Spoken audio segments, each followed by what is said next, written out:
Hi there. Welcome to Dreamy Histories channel.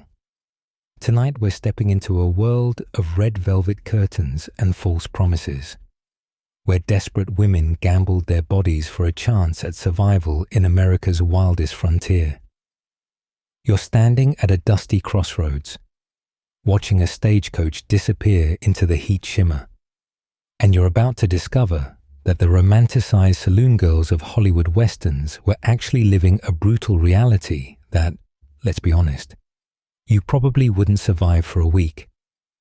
So before you get comfortable, take a moment to like the video and subscribe, but only if you genuinely enjoy what I do here. Drop a comment with where you're listening from and what time it is. I love seeing night owls from around the world gathering for these stories. All right, let's begin the story. The dust hasn't even settled from the departing stagecoach when you feel the weight of 100 eyes on you. Your traveling dress, the nicest thing you own, is already coated in a fine layer of prairie dirt, and your hands shake slightly as you grip the worn leather handle of your valise. Inside, you've got maybe 3 dresses, a daguerreotype of your mother, and exactly $12 to your name. Back in Cincinnati, that factory job paid you $4 a week for 14-hour days, until your supervisor started expecting extra services without extra pay. You slapped him, he fired you, and here you are. The town sprawls before you like a wound on the landscape.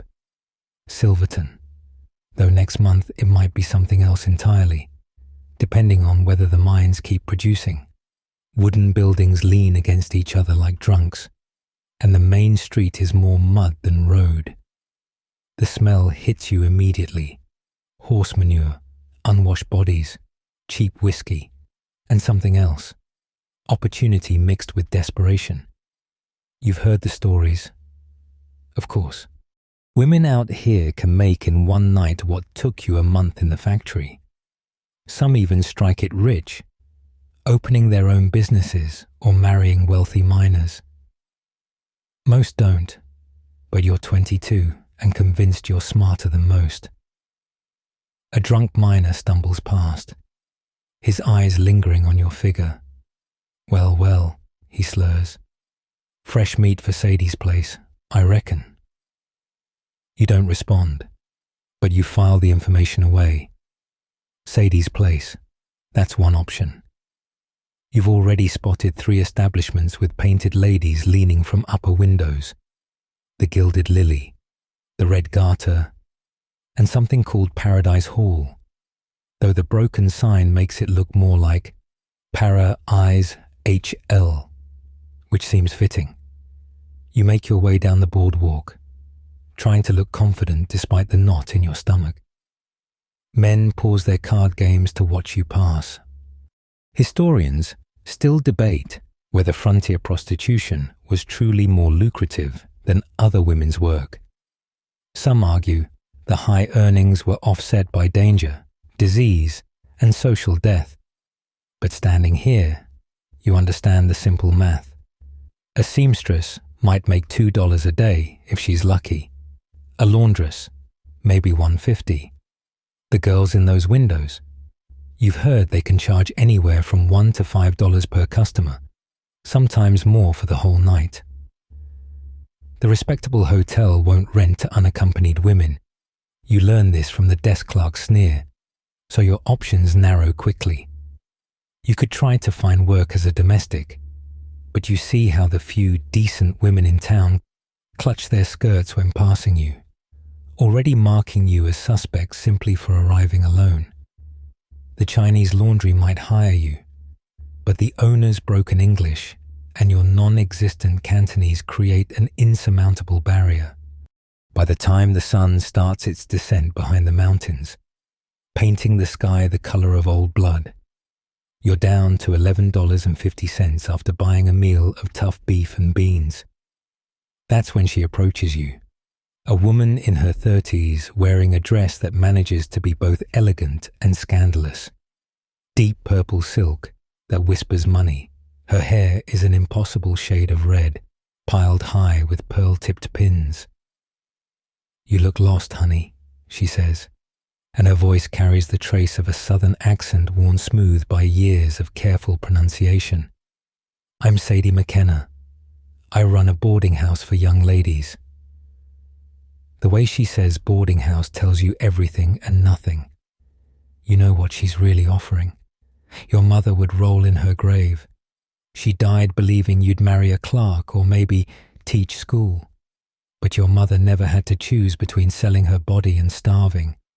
Your mother never stood alone in a town where the ratio of men to women was 30-1, where even walking the streets after dark invited assault. "I'm looking for work," you hear yourself say, and Sadie's smile reveals one gold tooth. "Of course you are, darling. We all are." She links her arm through yours like your old friends, and you catch a whiff of her perfume, French, probably, and worth more than everything in your valise. "Let's get you off these streets before the evening rush starts." The boys get grabby after their shift whiskey. As she guides you toward a 3-story building with honest-to-God glass windows, she chatters about inconsequential things, the weather, the latest mine collapse, how hard it is to get decent coffee this far from civilization. But you're barely listening. Your feet are carrying you toward a door that, once crossed, will divide your life into before and after. You think about the factory girls back home, their faces grey with exhaustion and cotton dust. You think about your cousin who married at 16 and already has 4 children and a husband who drinks away her egg money. You think about all the ways a woman can sell herself, in marriage, in factories, in domestic service, and wonder if this way is really so different. The building looms before you, its windows glowing amber in the fading light. Music drifts from inside, a piano playing something that might have been Mozart before the frontier got hold of it. Sadie pauses at the door, her hand on the crystal knob. "Last chance to run, honey," she says, but not unkindly. Though I should mention, the stage doesn't come back through for another week. You could sleep in the livery stable with the horses. You could beg the church, if this town even has one, for Christian charity. You could try your luck in the mining camps, though a woman alone among hundreds of men is asking for trouble. Or you could walk through this door and into whatever waits beyond. The choice is yours. But like most choices women face in 1882, it's really no choice at all. You nod, and Sadie's gold tooth catches the light as she smiles. "Smart girl. Come on, let's get you settled." The door swings open into a world of burgundy velvet and cigar smoke, where crystal chandeliers cast rainbows across faces both beautiful and hardened.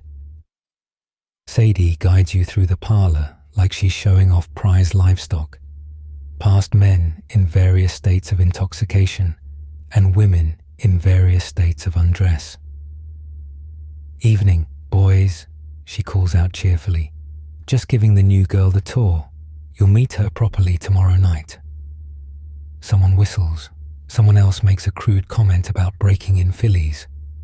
Your cheeks burn, but Sadie's grip on your arm tightens, a warning to keep walking, keep smiling. Her office sits at the back of the house, a surprisingly businesslike space with a massive oak desk and a safe that could probably stop a cannonball. She gestures for you to sit in a leather chair that's seen better days, then pours herself 2 fingers of whiskey from a cut glass decanter. She doesn't offer you any. "Let's discuss terms," she says, settling behind the desk like a general planning a campaign. "But first, I need to know, are you clean?" The question hangs in the air between you. You know she doesn't mean whether you've bathed recently. "I've never," you start, then realize that's not what she's asking either. "I'm healthy," you manage. "No diseases." It's true.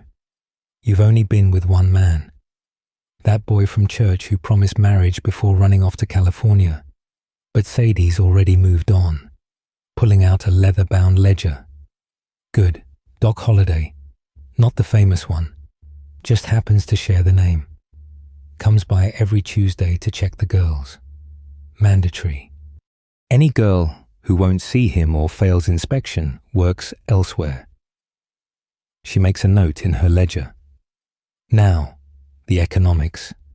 You keep half of what you earn. The other half goes to the house. That covers your room, meals, protection, and laundry. Drinks are extra, charged to your account. Laudanum too, if you develop a taste for it. Though I discourage that. Girls on the pipe don't last long. You do the math quickly. If you charge $3 per customer and see 5 men a night, the thought makes your stomach clench. That's $7.50 in your pocket. More than you made in 2 weeks at the factory. But Sadie's not finished. House rules, she continues, ticking them off on her fingers. No stealing from customers, even if they deserve it. No exclusive arrangements unless I approve. And I take a cut of any long-term contracts. No working during your monthly time. Bad for business and health. No coloureds or Chinamen in your room. They have their own places across the tracks. And absolutely no credit. Cash up front, always. The casual racism doesn't surprise you. It's 1882 after all. But it adds another layer to your growing understanding of this world's hierarchies. Even among the fallen, there are those who fall further. What about, you search for delicate words, preventing consequences? Sadie's laugh is bitter as burnt coffee. Honey, every girl has her methods. Vinegar douches, sea sponges soaked in brandy, Dr. Pierce's preventive tablets, though those are mostly sugar and chalk. Some swear by jumping backwards 7 times after the act. She leans forward, suddenly serious. Truth is, nothing's foolproof. You get pregnant. I know a woman who can take care of it for $20. You get the clap or something worse. You're on your own. This business eats women alive, and I won't pretend otherwise. A knock on the door interrupts her brutal honesty. Come, she calls. And a woman enters who makes you reassess everything you thought you knew about beauty. She must be 40, maybe older, but carries herself like royalty. Her dress is midnight blue silk, her blonde hair swept up to reveal a neck that belongs on a swan. Ah, Pearl, perfect timing. I'm sorry, honey, I didn't catch your name. You give it, your real one, and immediately regret it. Pearl smiles knowingly. She'll need a working name, Sadie, the real ones for official documents only. She circles you slowly, appraising. Stand up, dear. Let's see what we're working with. You stand, feeling like a horse at auction. Good posture, nice skin, virgin to the trade, I'm guessing. At your nod, she exchanges glances with Sadie. We can work with that. The miners love fresh faces. How's your French? My French?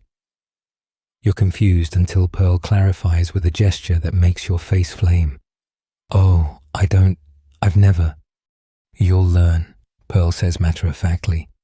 Men pay extra for specialty acts. Consider it job training. She turns to Sadie. Put her in the blue room, next to mine. I'll take her under my wing, for the usual finder's fee, of course. Sadie makes another note in her ledger. Agreed. 20% of her first month's earnings to you for training. They're discussing your body like commodity futures, but you suppose that's exactly what it's become. Pearl takes your arm, gentler than Sadie was.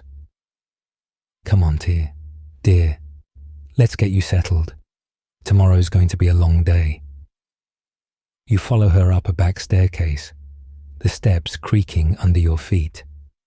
The second floor smells of perfume, sex, and something medicinal, probably those preventive douches Sadie mentioned. Doors line both sides of the hallway, some open to reveal glimpses of gilt mirrors and rumpled beds, others closed with rhythmic sounds emanating from within. Pearl pretends not to notice your wide eyes. "You'll get used to it," she says. "The noise becomes like rain after a while, just background." She opens a door near the end of the hall. The room is small, but cleaner than you expected, with a brass bed, a washstand, a wardrobe, and, luxury of luxuries, a small window overlooking the alley. The wallpaper features blue roses climbing invisible trellises, and someone's hung lace curtains that almost make it look homey. "This was Violet's room," Pearl says quietly. "She left last month, married a rancher from Wyoming, or so she claimed. Might have been true, might have been typhoid. We don't ask too many questions here." Your valise looks pathetic on the bed, its cracked leather out of place among the attempts at finery. Pearl notices and pats your shoulder. "Don't worry about clothes. Sadie keeps a stock of dresses for new girls, adds it to your account. Of course, everything here goes on your account until you start earning." She pauses at the door. "One piece of free advice? Start hardening your heart now. The men who'll visit your bed aren't looking for love. No matter what pretty words they whisper, they're looking for a fantasy, and your job is to sell it. Nothing more, nothing less." Historians still argue whether frontier prostitutes were victims or entrepreneurs. But standing in this small room, with its sad blue roses, you realize you're probably both. Pearl leaves you to unpack, though there's precious little to unpack. You sit on the bed, your bed now, and test the mattress. It's stuffed with straw, not feathers, but it's cleaner than many places you've slept. From somewhere down the hall comes laughter, high and bright, and possibly genuine, or possibly as false as everything else in this place. You pull out your mother's daguerreotype, wondering where to put it. The woman in the picture stares back with eyes that look like yours, but hold none of your current desperation. You were 6 when it was taken, sitting on her lap in your Sunday best. Neither of you knew she'd be dead within the year, leaving you to the uncertain charity of relatives who made sure you knew exactly how much your bread cost them. You prop the picture on the small table by the bed, then think better of it. No use letting customers see anything real about you. You wrap it carefully and tuck it in the bottom drawer of the washstand, beneath the chamber pot. A bell rings somewhere in the house. Dinner, presumably. Your stomach growls, reminding you that fear and hunger make poor companions. You splash water on your face from the pitcher, trying to wash away the dust of the journey and the weight of your decision. Tomorrow, Pearl will teach you how to paint your face, how to laugh at unfunny jokes, how to pretend pleasure you don't feel. Tomorrow, you'll choose a new name and, with it, craft a new identity. Tomorrow, you'll begin the slow process of separating who you are from what you do, if such a thing is even possible. But tonight, you're still yourself, whoever that is anymore. You smooth your traveling dress and head downstairs to meet your new family, such as it is. The dining room buzzes with conversation as a dozen women in various states of undress eat with surprising delicacy. They look up when you enter, their faces showing curiosity, sympathy, and calculation in equal measure. "Fresh meat," someone mutters, but not entirely unkindly. Pearl pats the chair beside her. "Sit, our dear, eat while you can. Once the evening rush starts, there's no time for anything but work." The morning light filtering through your lace curtains has a peculiar quality, like it's been strained through whiskey. You've been in this room for 3 days now. 3 days of Pearl teaching you the trade's strange choreography while your body remains technically untouched. Sadie wants to advertise you as fresh for your debut tonight. And virginity, even the technical kind, commands premium prices. Your new name is Ruby, chosen by Pearl because it sounds expensive but approachable. You're still getting used to responding to it. The blue room has become your entire world. Pearl arrives each morning at 10, early by brothel standards, with coffee thick enough to float a horseshoe and lessons that make your convent education seem laughably innocent. Yesterday, she taught you how to examine a man's member for signs of disease without appearing to do so. Make it seem like foreplay, she advised, demonstrating on a cucumber that you'll never look at the same way again. Check for sores, discharge, anything unusual. If you spot something, suddenly remember you're having your monthly visitor. Better to lose one customer than your health. Your roommate situation is peculiar, but not uncommon. The girl who actually lives here, Daisy, works nights and sleeps days. So your ship's passing in the harbour. She's 17 but looks 30, with hollow eyes and a persistent cough that keeps you awake when she returns at dawn. Her belongings crowd one side of the room. Medicine bottles, cheap jewellery, letters she never seems to mail. You've exchanged maybe 20 words, but her presence haunts the space like a ghost of Christmas future. This morning, you're learning the economics of extras from Pearl, who sits on your bed with an accountant's precision. Standard rate is $3 for a straight tumble, 15 minutes maximum. Anything beyond that costs extra. French lessons, that's with your mouth. Dear, add $2. Greek, that's the back door, is 5 extra. But I don't recommend it until you're more experienced. The men get rough, and you can damage yourself if you're not careful. She pulls out a small leather pouch. These are your tools of the trade. Vinegar for after, laudanum for the pain. Use sparingly. And this. She holds up a small sponge. Soak it in brandy or vinegar. Insert before work. Not foolproof, but better than nothing. The other girls have been circling you like sharks scenting blood. Some offer advice, others warnings. Maggie, a redhead with arms like a dock worker's, told you which customers to avoid. Judge Patterson likes to choke girls. Black Pete doesn't bathe, but tips well.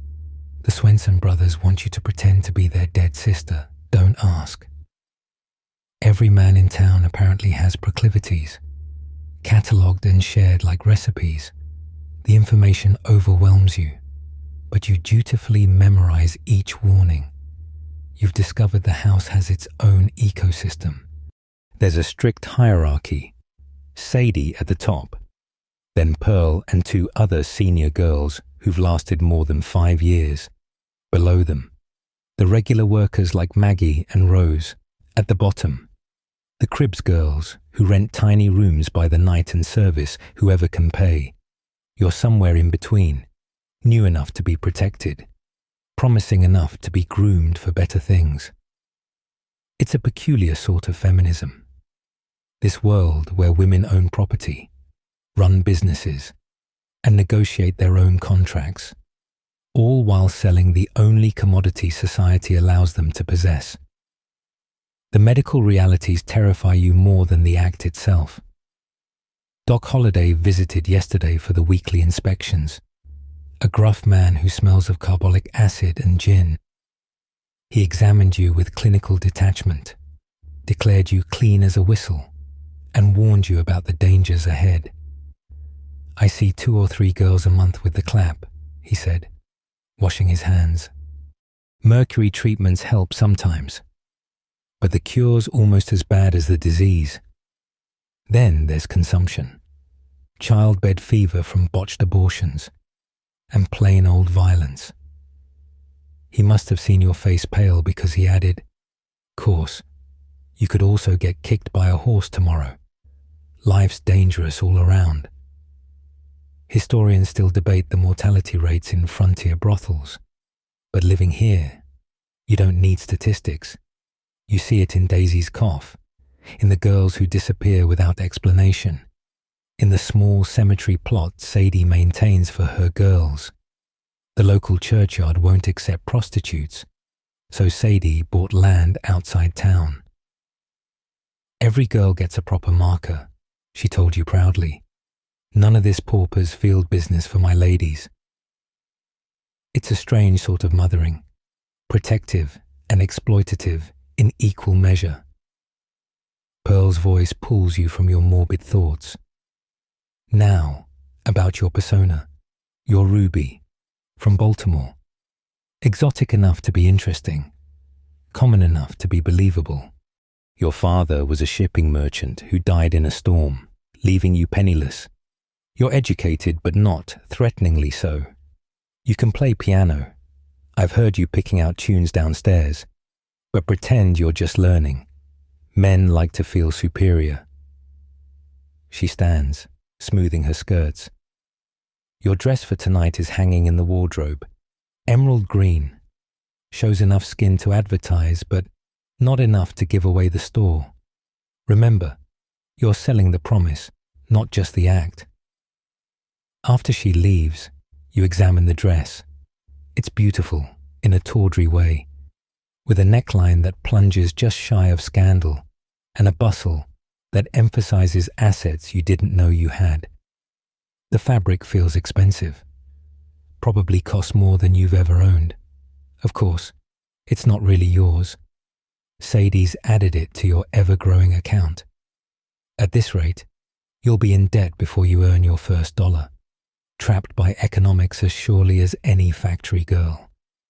The afternoon stretches before you, empty and anxious. You practice walking in the heel boots Pearl provided, tottering around the room like a newborn colt. From downstairs comes the sound of piano practice. Professor, they call him. Though he's no more a professor than Doc Holliday is the real Doc Holliday. He plays beautifully when sober, which isn't often. The melody drifts up through the floorboards, something melancholy that matches your mood. You pick up one of Daisy's dime novels, Deadwood Dick's Doom, but can't focus on the words. Tonight, you'll cross a line that can't be uncrossed.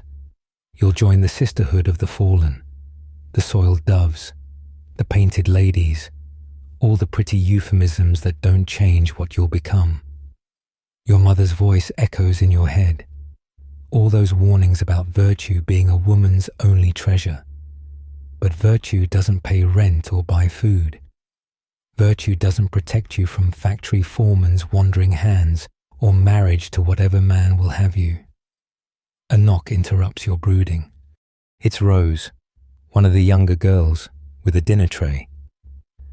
Sadie says you should eat light, she advises. Nothing worse than puking on your first customer. She sits uninvited on Daisy's bed, eager for gossip.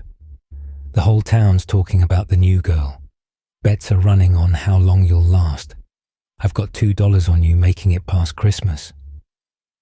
Her casual discussion of your potential failure should offend you, but instead, you find it oddly comforting. At least here, everyone's honest about the odds. Any advice? You ask. And Rose grins. She's missing a tooth on the left side, courtesy of a customer who didn't appreciate being told his credit was no good. Breathe through your nose. Think of something else. And remember, it's just flesh. Nothing they can do to your body touches who you really are inside. She pauses. That's what I tell myself. Anyway, some nights I even believe it. After she leaves, you pick at the food, bread, cheese, an apple that's seen better days. Your stomach churns too much for anything substantial. Outside, the sun begins its descent, painting the sky the color of old blood. Soon, the evening bells will ring. Soon, Men will start arriving with their pay burning holes in their pockets. Soon, you'll paint your face and descend those stairs as Ruby, whoever she is. You unwrap your mother's photograph one more time, studying her face for signs of judgment or understanding. But the dead keep their own counsel, and the woman in the picture just stares back with eyes that look like yours, but lived in a different world. You wonder what she'd say if she could see you now, dressed like a peacock, in a room that smells of other women's perfume and desperation. Probably nothing good. But then again, she never had to survive alone in a world that offers women so few choices. The evening bells chime, bronze voices calling the faithful to prayer and the faithless to pleasure. You carefully rewrap the photograph, hiding it away with who you used to be. Time to become Ruby. Time to paint on a smile that doesn't reach your eyes and pretend this is what you wanted all along. Time to join the oldest profession in the newest frontier, where at least the money's honest, even if nothing else is. Pearl's fingers work through your hair like she's spinning gold from straw. Each pin strategically placed to create an architecture of curls that frames your painted face. Stop fidgeting, she murmurs around a mouthful of hairpins. You'll smudge the rouge.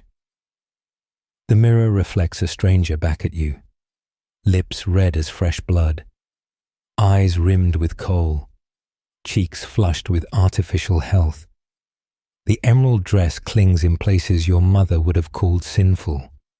The corset beneath squeezing your ribs until breathing becomes a conscious act. Now, the perfume, Pearl says, producing a crystal bottle. French lilac.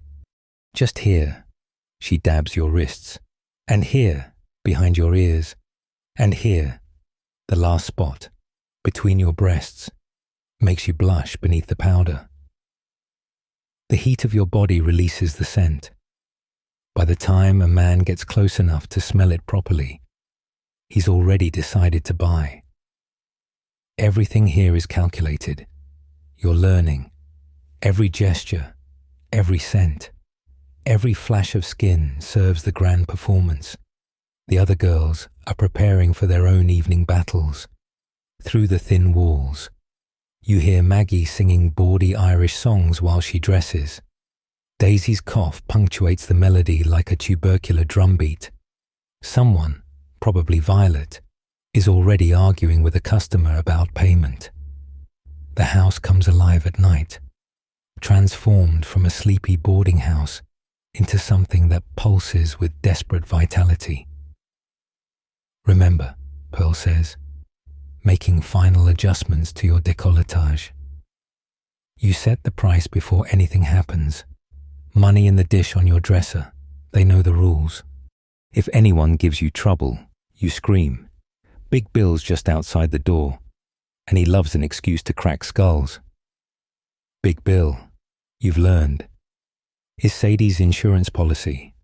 A former prizefighter with hands like ham hocks and a face only a mother could love. He's also surprisingly gentle with the girls, treating you all like wayward sisters in need of protection. The dress feels alien against your skin, all silk and suggestion. You've never worn anything cut so low or hemmed so high. The bustle creates an exaggerated silhouette that makes walking a careful negotiation with gravity. Pearl notices your struggle and demonstrates the proper glide. Small steps, hips swaying just enough to make the skirts whisper. Think of yourself as a ship under sail, she advises, all forward momentum and grace. Downstairs, the parlor has transformed. The gas lights are turned low, casting everyone in forgiving shadows. Smoke wreathes the air like fog, and the professor's piano provides a soundtrack of sentimental melodies. Men cluster around tables, their voices rising with each round of whiskey. You recognize some from your first day. The banker with nervous hands, the mine foreman who tips well, the traveling salesman who claims to have a wife in every town. Sadie appears at your elbow like a benevolent demon in purple taffeta. Ready, honey? She doesn't wait for an answer, steering you toward a group of men who've been watching your descent with undisguised interest. Gentlemen, may I present Ruby? She's new to our establishment, so I trust you'll be gentle. The way she says it carries both promise and threat. The men chuckle, already reaching for their wallets. One separates from the pack, younger than the others, maybe 25, with the soft look of someone who inherited rather than earned his money. Miss Ruby, he says, attempting gallantry, might I buy you a drink? This is part of the dance. Pearl explained. They buy you drinks, colored water charged as champagne, and you pretend fascination with their stories. The meter starts running from the first sip. You accept his arm, letting him guide you to a corner table. The chair feels like a throne and a prison cell simultaneously. He orders champagne, real for him, fake for you, and launches into a story about his father's mine. You nod at appropriate intervals, laugh at his weak jokes, lean forward just enough to give him a view worth paying for. It's easier than you expected.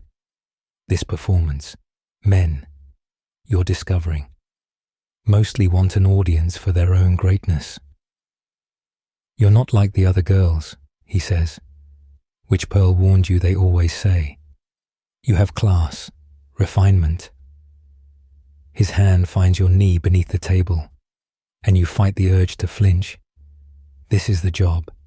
This is what Ruby does, even if the woman you were this morning would have slapped him. Perhaps we could continue this conversation upstairs. The negotiation is delicate. $3 for basic services. You tell him. Payment in advance. He doesn't haggle. Another sign of money unearned. Just pulls out his wallet with eager fingers. The bills look enormous in your hand. More money than you've held at once. You stand, smooth your skirts, and let him follow you toward the stairs. Other girls nod approval or sympathy as you pass. Someone, maybe Rose, whispers breathe as you climb. Your room looks different in lamplight, shadows softening the shabby edges. You direct him to place the money in the dish, then turn your back to unlace the dress. His hands shake as he helps, and you realize he might be as nervous as you are. It's a strange comfort. The dress pools at your feet like emerald water, leaving you in corset and drawers that suddenly seem like tissue paper. You're beautiful, he breathes, and for a moment you almost believe him. Then his mouth is on yours, tasting of whiskey and tobacco. And you remember this is commerce, not courtship. You let him lead you to the bed, trying to recall Pearl's instructions. Breathe through your nose, relax your muscles, think of something else. The ceiling has a water stain shaped like a rabbit. You focus on that as he fumbles with his trousers. The act itself is briefer than you expected, though no less uncomfortable. He moves above you with more enthusiasm than skill, whispering endearments that might be for you or might be for someone else entirely. You make the sounds Pearl taught you, little gasps and moans that seem to encourage him. The rabbit on the ceiling watches with painted eyes as something fundamental shifts inside you. Not innocence lost, exactly, but illusion certainly. When he finishes, collapsing against you with satisfied exhaustion, you count slowly to 30 before gently extracting yourself. That was wonderful. You lie, reaching for the wash basin. He watches you clean yourself with the fascination of someone who's never seen the mechanics of aftermath. Can I see you again? He asks, already reaching for his scattered clothes. Of course. You tell him, because repeat customers are the goal. Ask for Ruby, He leaves extra money on the dresser, a tip, your first, and stumbles out with promises to return tomorrow. The door closes, and you're alone with who you've become. The money in the dish looks like 30 pieces of silver in the lamplight. You count it twice, then add the tip. $5 for 20 minutes of pretense at the factory. This would have taken a week of burning your fingers on hot metal. You clean yourself more thoroughly, the vinegar stinging tender flesh. From downstairs comes laughter and music, the night still young by brothel standards. Pearl knocks, entering with a knowing smile. "First one's always the hardest," she says. "How did it go?" You show her the money, and she nods approval. "Good rate for a first-timer. He'll be back, mark my words. They always come back for the shy ones." She helps you back into the dress, repairs your hair and paint. "You've got 10 minutes before the next one," she says. "Sadie's already sending someone up. Banker from Denver. Deep pockets but quick trigger, if you catch my meaning." You do, and the crude joke almost makes you laugh. This is your life now, measuring men by their wallets and their stamina, painting on desire you don't feel, selling pieces of yourself by the quarter hour. The second customer is indeed quick, barely mussing your hair. The third wants to talk more than anything, paying $3 to weep about his dead wife while you pet his thinning hair. By the fourth, you've stopped counting ceiling stains and started calculating earnings. $20 by midnight, more than a month at the factory. Your body aches in new places, and the vinegar's becoming your most intimate friend. But the money keeps accumulating in that china dish. Between customers, you catch glimpses of the other girls' lives. Rose sporting a fresh bruise she covers with powder. Maggie swigging laudanum from a silver flask. Daisy's cough growing worse as the night wears on. This is the trade's true education, not the bedroom mechanics, but the slow erosion of hope, health, and humanity. Yet they persist. These painted ladies, creating their own society in the margins of respectability. By 3 in the morning, your dish overflows with bills and coins. You've lost count of faces and names, though your body keeps its own tally in aches and stings. Sadie calls last round, and you nearly weep with relief. The last customer, a traveling preacher who insists on praying for your soul before taking his pleasure, leaves you with $30 and the peculiar feeling of being both rich and utterly spent. The parlor at 11 o'clock thrums with manufactured gaiety. Every laugh calculated to loosen wallets. Every gesture designed to stoke desire. You've been working for 3 weeks now, and the rhythm has become as familiar as breathing. Smile, flirt, negotiate, perform, clean, repeat. Your body has developed its own muscle memory for the trade, knowing just how to arch when a man's interest flags. Exactly what sounds to make to hurry him along. Tonight, though, the usual crowd seems restless, charged with an energy that makes your skin prickle. "There's been another shooting at the Golden Nugget," Maggie whispers as she passes, her breath sharp with gin. 2 miners dead over a card game. The winners headed here to celebrate. Violence and sex dance together in these frontier towns. You've learned. Blood calls to blood, and men who've dealt death often seek life between a woman's thighs. Oh. You adjust your bodice. Burgundy tonight. Sadie says it brings out your skin, and prepare for rougher trade than usual. The winner arrives like a storm front, still wearing another man's blood on his shirt. Jake Morrison, they call him, though you doubt that's his real name. He's got the look of a man who's been running from something longer than he's been running to anything. His eyes scan the room and land on you with the weight of a branding iron. "That one," he tells Sadie, not bothering with the usual pleasantries. The pretty little thing in red. Sadie's eyes narrow. She doesn't like customers who skip the social graces, but his money's good. Ruby's $5, she says, inflating your usual price, testing him. He doesn't blink, just pulls out a roll of bills thick enough to choke a horse. I'll take her for the night. Exclusive. The room seems to hold its breath. All-nighters are rare, lucrative, and dangerous. A man can do a lot of damage in 8 hours. You know you could refuse. Sadie would back you, though it might cost you favor. But $50, your cut of the 100 he's offering, could accelerate your escape plans by months. You think of the shabby boarding house you've been eyeing, the one that might rent to a widow with ready cash. You think of freedom from this dress, this paint, this life.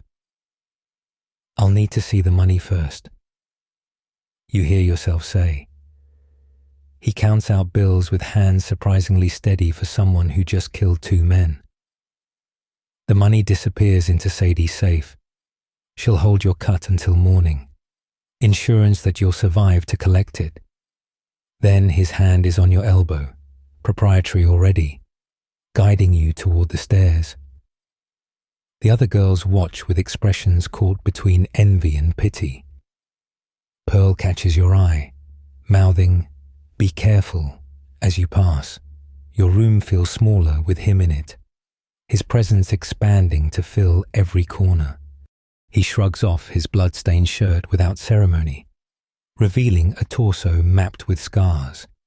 Each one tells a story you don't want to hear. "Pour me a drink," he orders, settling into your chair like he owns it. You comply, hands steady despite the flutter in your chest. The whiskey, your private stash, not the rock gut they serve downstairs, glows amber in the lamplight. "You're scared of me," he observes, accepting the glass. "It's not a question. Smart girl, but I ain't here to hurt you. Just need something clean, something that doesn't smell like gunpowder and dying." His voice carries an exhaustion that seems bone deep. You've learned to read men like weather patterns in these weeks, and this one's all storm clouds with breaks of unexpected sunshine. The first hour passes strangely. He wants to talk, of all things. Tells you about a farm in Missouri, a wife who died of fever, children buried beside her. The words pour out like blood from a wound, and you realize he's probably haven't spoken these names in years. You make sympathetic noises, refill his glass, play the role of confessor in a burgundy dress. It's easier than the other thing, though you keep waiting for him to remember what he's paid for. When he finally reaches for you, it's with surprising gentleness. His hands know violence intimately, but they touch you like you're something that might break. The contrast unsettles you more than roughness would have. You've learned to armor yourself against brutal desire, but tenderness finds all the cracks. He takes his time, seeming to memorize every response, and for dangerous moments, you forget this is a transaction. Historians still debate whether emotional intimacy was part of the frontier prostitution experience, but lying here with a killer's arms around you, you understand the real commodity isn't sex. It's the illusion of connection. He's not paying for your body, not really. He's paying to pretend, for a few hours, that someone gives a damn whether he lives or dies, that someone will mourn him when his luck runs out, as it surely will. The night stretches on in strange intervals. He alternates between desperate coupling and desperate conversation, as if he's trying to stuff a lifetime into these purchased hours. You learn he's 28, only 6 years older than you, but aged by violence and loss. He shows you how to load a derringer. Every woman should know how to protect herself. And you file the information away with all the other unlikely skills this life has taught you. Around 4 in the morning, something shifts, a noise from the street, horses riding hard, and he's instantly alert. "Get dressed," he orders, already reaching for his guns. You don't argue, yanking on your simplest dress as shouts rise from below. "Morrison, we know you're in there." The voice carries a sheriff's authority, or at least someone who's borrowed it for the occasion. He looks at you, calculating. Is there another way out? You could lie, could let the law take him, collect your money and be done.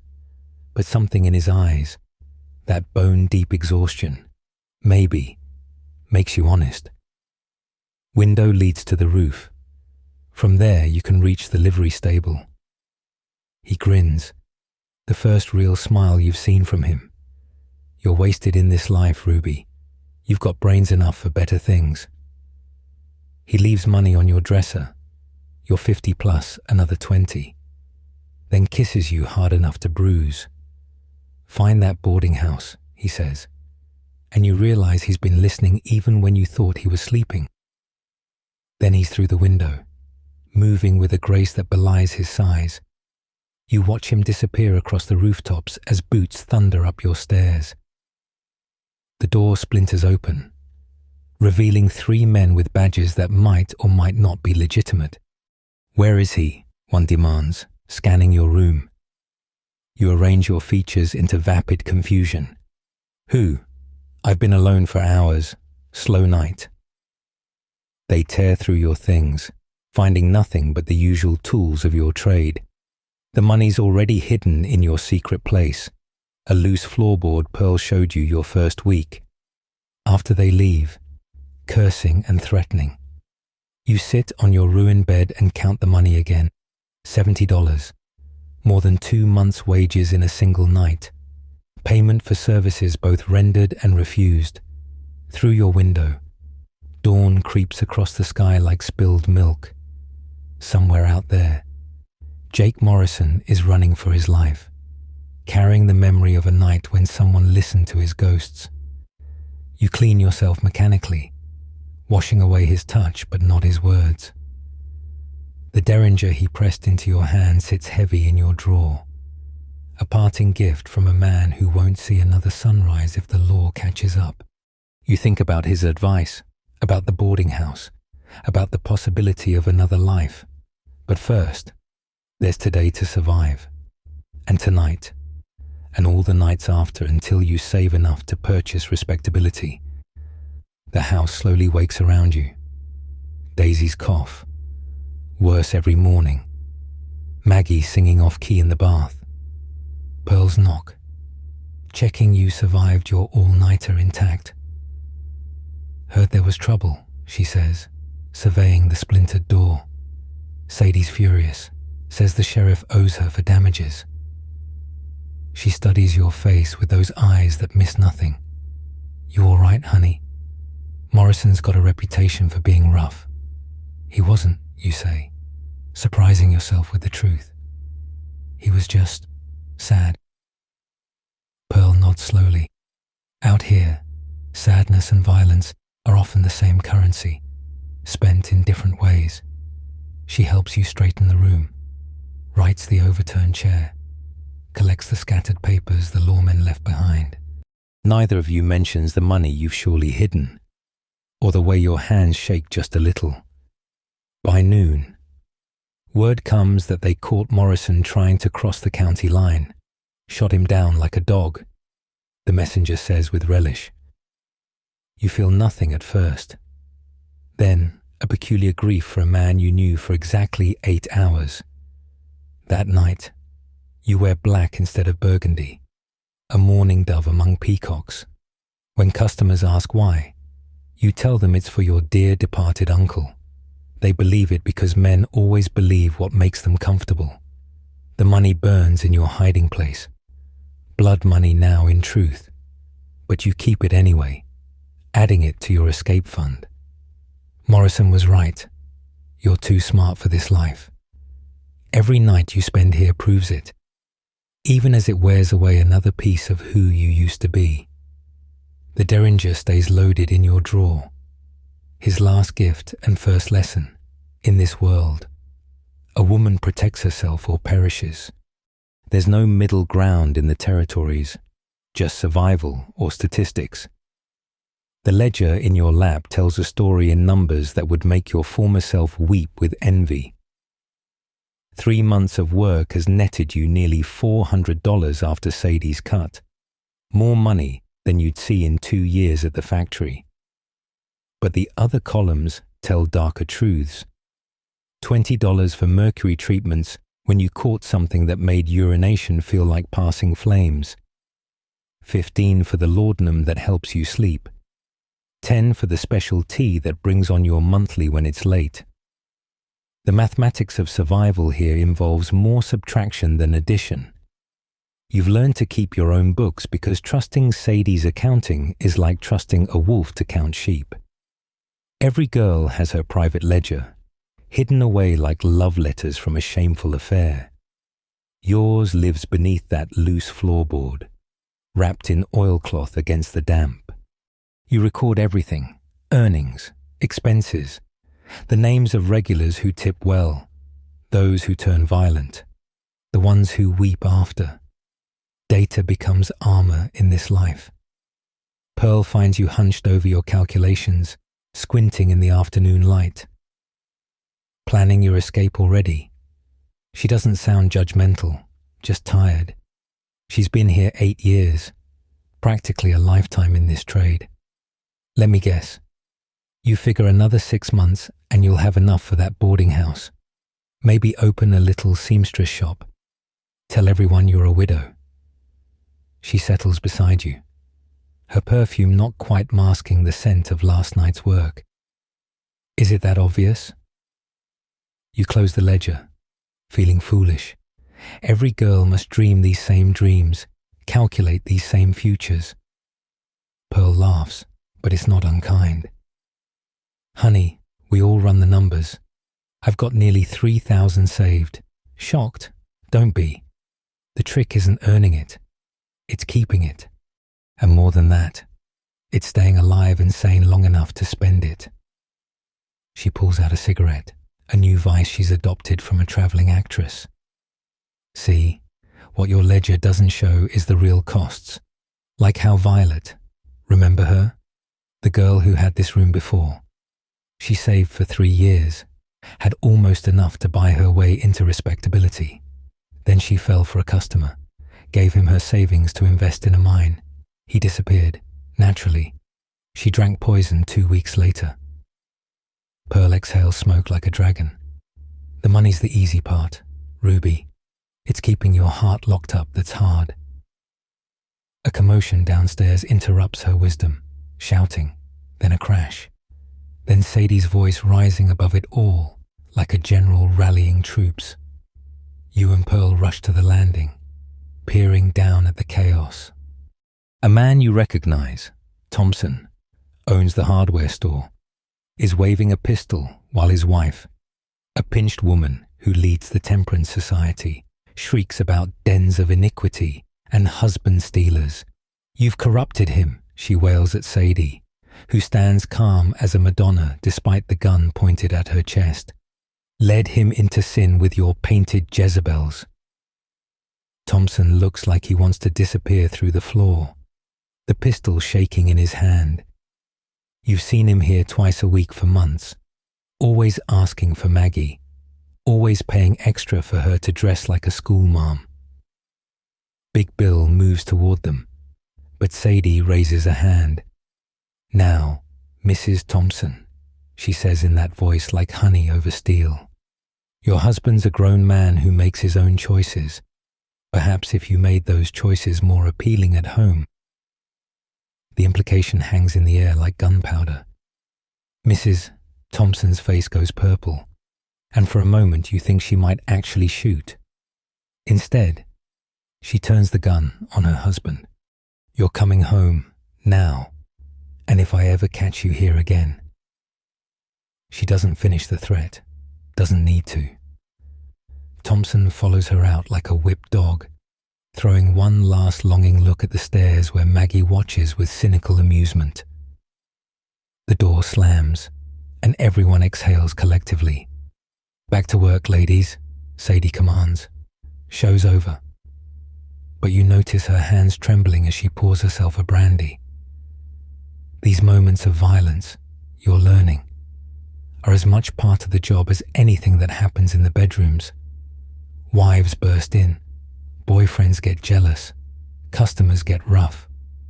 The Derringer Morrison gave you has become your constant companion, tucked in your bodice during work hours.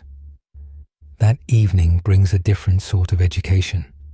A new girl arrives, Sarah, fresh off the stage from Kansas, with cornflower eyes and absolutely no idea what she's signed up for. Sadie assigns you to show her around, a mark of trust that makes you feel oddly proud. This is Ruby. Sadie tells the trembling girl. She'll teach you the ropes. Listen to her. She's got a head on her shoulders. Sarah clings to your arm as you tour the house, her eyes widening at each revelation. The doctor's visits, the house rules, the way to check a man for disease. Each detail drains more color from her farm-fresh face. I thought it would be more romantic, she whispers, as you show her the douching supplies. Like in the novels, courtesans in silk gowns, men writing poetry. You remember your own illusions, centuries ago it seems, though it's only been 3 months. The silk gowns are real, you tell her gently, but you pay for them out of your earnings. The poetry, well, sometimes they quote scripture while they're pumping away. Does that count? Your bitter humor makes her laugh despite her tears. Teaching Sarah the trade shows you how much you've learned, how thoroughly you've been transformed. You demonstrate the walk, the laugh, the art of seeming fascinated by boring stories. You teach her to mix the colored water that passes for champagne, how to stretch 5 minutes into 15 with the right conversation. Most importantly, you teach her the economics. Always get paid first.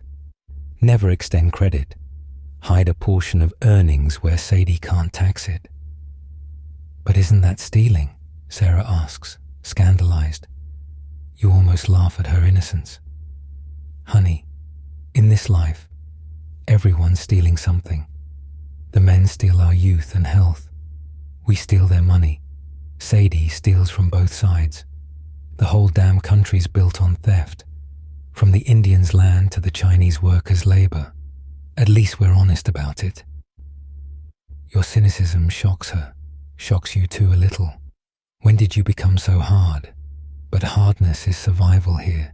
You've watched too many soft girls break against the reality of the life, like Catherine, who started the same week as you.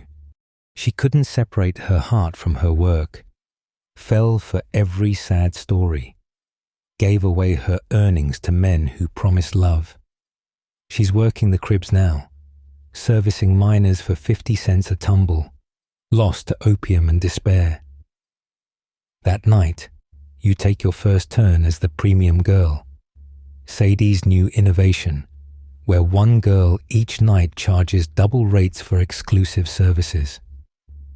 Really, it just means you can be pickier about customers and keep a larger cut. You choose carefully, accepting only clean-looking men with gentle reputations. The extra money goes straight into your escape fund, each dollar a step closer to freedom. Between customers, you sit with Sarah as she prepares for her debut. Her hands shake as you paint her face, transforming her from farm girl to fantasy. Will it hurt? She whispers, and you remember asking Pearl the same question. The first time, yes. After that, other things hurt worse. You don't specify what things, the loneliness, the shame, the slow death of hope. She'll learn soon enough. You watch from the landing as she descends the stairs in a borrowed blue dress, wobbling on heels like a newborn fawn. The men circle immediately, drawn to fresh meat like flies to honey. Within minutes, she's climbing back up those stairs, a portly banker in tow. You catch her eye. try to beam strength across the space between you. Then she's gone, the door closing on another girl's initiation into the sisterhood of the fallen. Historians still argue about whether frontier prostitutes form genuine bonds or merely alliances of convenience. But sitting in your room, listening to Sarah's muffled tears through the wall, you know the truth. It's both. You rap gently on the adjoining wall, the signal Pearl taught you that means you're not alone. After a moment, Sarah raps back. It's not much, this tiny gesture of solidarity, but in this life, you take comfort where you find it. Your ledger grows by $40 that night, premium rates paying premium dividends. But the real lesson isn't in the numbers. It's in Sarah's tears, in Mrs. Thompson's rage, in Sadie's trembling hands. Money might be the easy part, like Pearl said, but it's the only part you can control. So you count it again, plan again, dream again of escape. $400 down, perhaps $200 to go. 6 months if you're lucky, if you're careful, if your body holds out and your heart stays locked.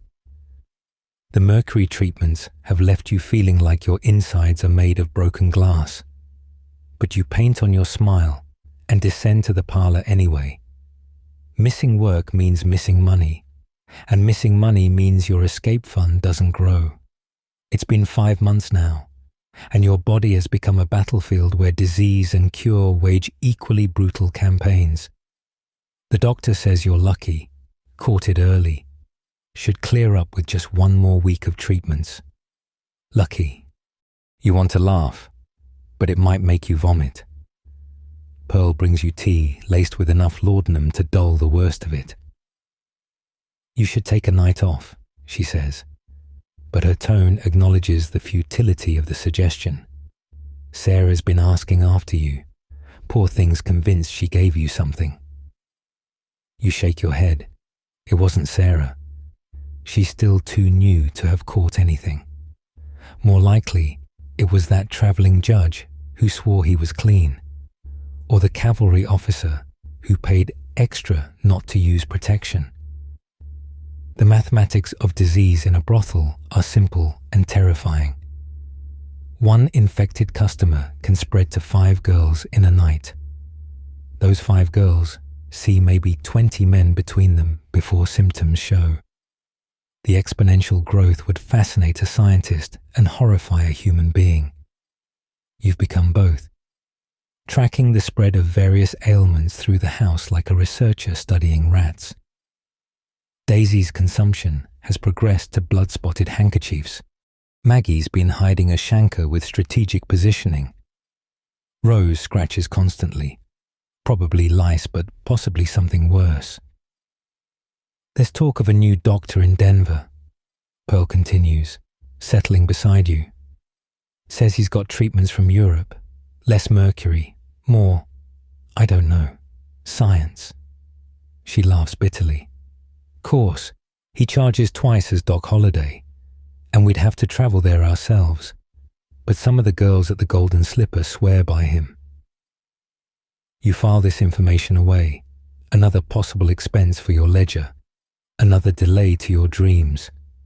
The parlor tonight has a strange energy. Words come down that a railroad surveying crew is due tomorrow. 20 men with months of pay burning holes in their pockets. Sadie's had us cleaning all day, even brought in extra girls from the cribs to handle the expected volume. The piano's been tuned, the good liquor brought up from the cellar, and everyone's wearing their finest. You've squeezed into emerald silk despite your body's protests, the corset pressing against tender flesh. A fight breaks out near midnight. 2 minors arguing over Violet, the new girl who took Sarah under her wing. Fists fly, chairs break, and suddenly everyone's involved. You press against the wall, trying to avoid stray punches, when someone grabs your arm. It's a young man, barely old enough to shave, pulling you toward the door. "Come on," he shouts over the chaos. "Let's get out of here." For a wild moment, you consider it, just walking out, disappearing into the night with this stranger. But then you remember your hidden money, your plans, the fact that Sadie would hunt you down like a rabid dog. You wrench free, slapping him for good measure. "I'm not going anywhere with you, boy." He staggers back, hurt and drunk, before Big Bill collars him and tosses him into the street. The brawl ends with 2 broken noses, a shattered mirror, 7 years bad luck, Maggie moans, and Sadie banishing the instigators. Business resumes with barely a pause. Violence is just weather here. Sometimes it storms. But the work continues regardless. You return to your assigned corner, touching up your paint in what remains of the mirror, when you notice something that stops your blood. There, in the fractured glass, you see the beginning of what every girl here fears most. The first signs of aging. Fine lines around your eyes, a slight sagging at your jaw. You're 22, for God's sake. But this life ages you in dog years. The freshness that commands premium prices has an expiration date, and yours is approaching faster than your escape fund grows. Panic flutters in your chest like a trapped bird. "Ruby!" Sadie's voice cuts through your spiral. "Customer for you, room 3. Room 3 means a special request, usually something that pays extra but requires extra too. You smooth your dress, check your hidden derringer, and climb the stairs on legs that feel like water. The man waiting looks like an accountant, thin, nervous, clutching a briefcase like a life preserver. "Miss Ruby," he stammers, "I have a proposition." They always have propositions. Usually it involves them dressed as babies or wanting you to play their dead wife. But he opens the briefcase to reveal more money than you've seen in one place. "I need a wife," he says, "for appearances. My company is sending me to San Francisco, but they only promote married men. It would be a business arrangement, separate bedrooms. You'd have an allowance, respectability, your heart pounds. This is it, the fairy tale escape every girl dreams of. But fairy tales, in your experience, have wolves in them." "Why me?" you ask, suspicious. He flushes. "I've been watching you.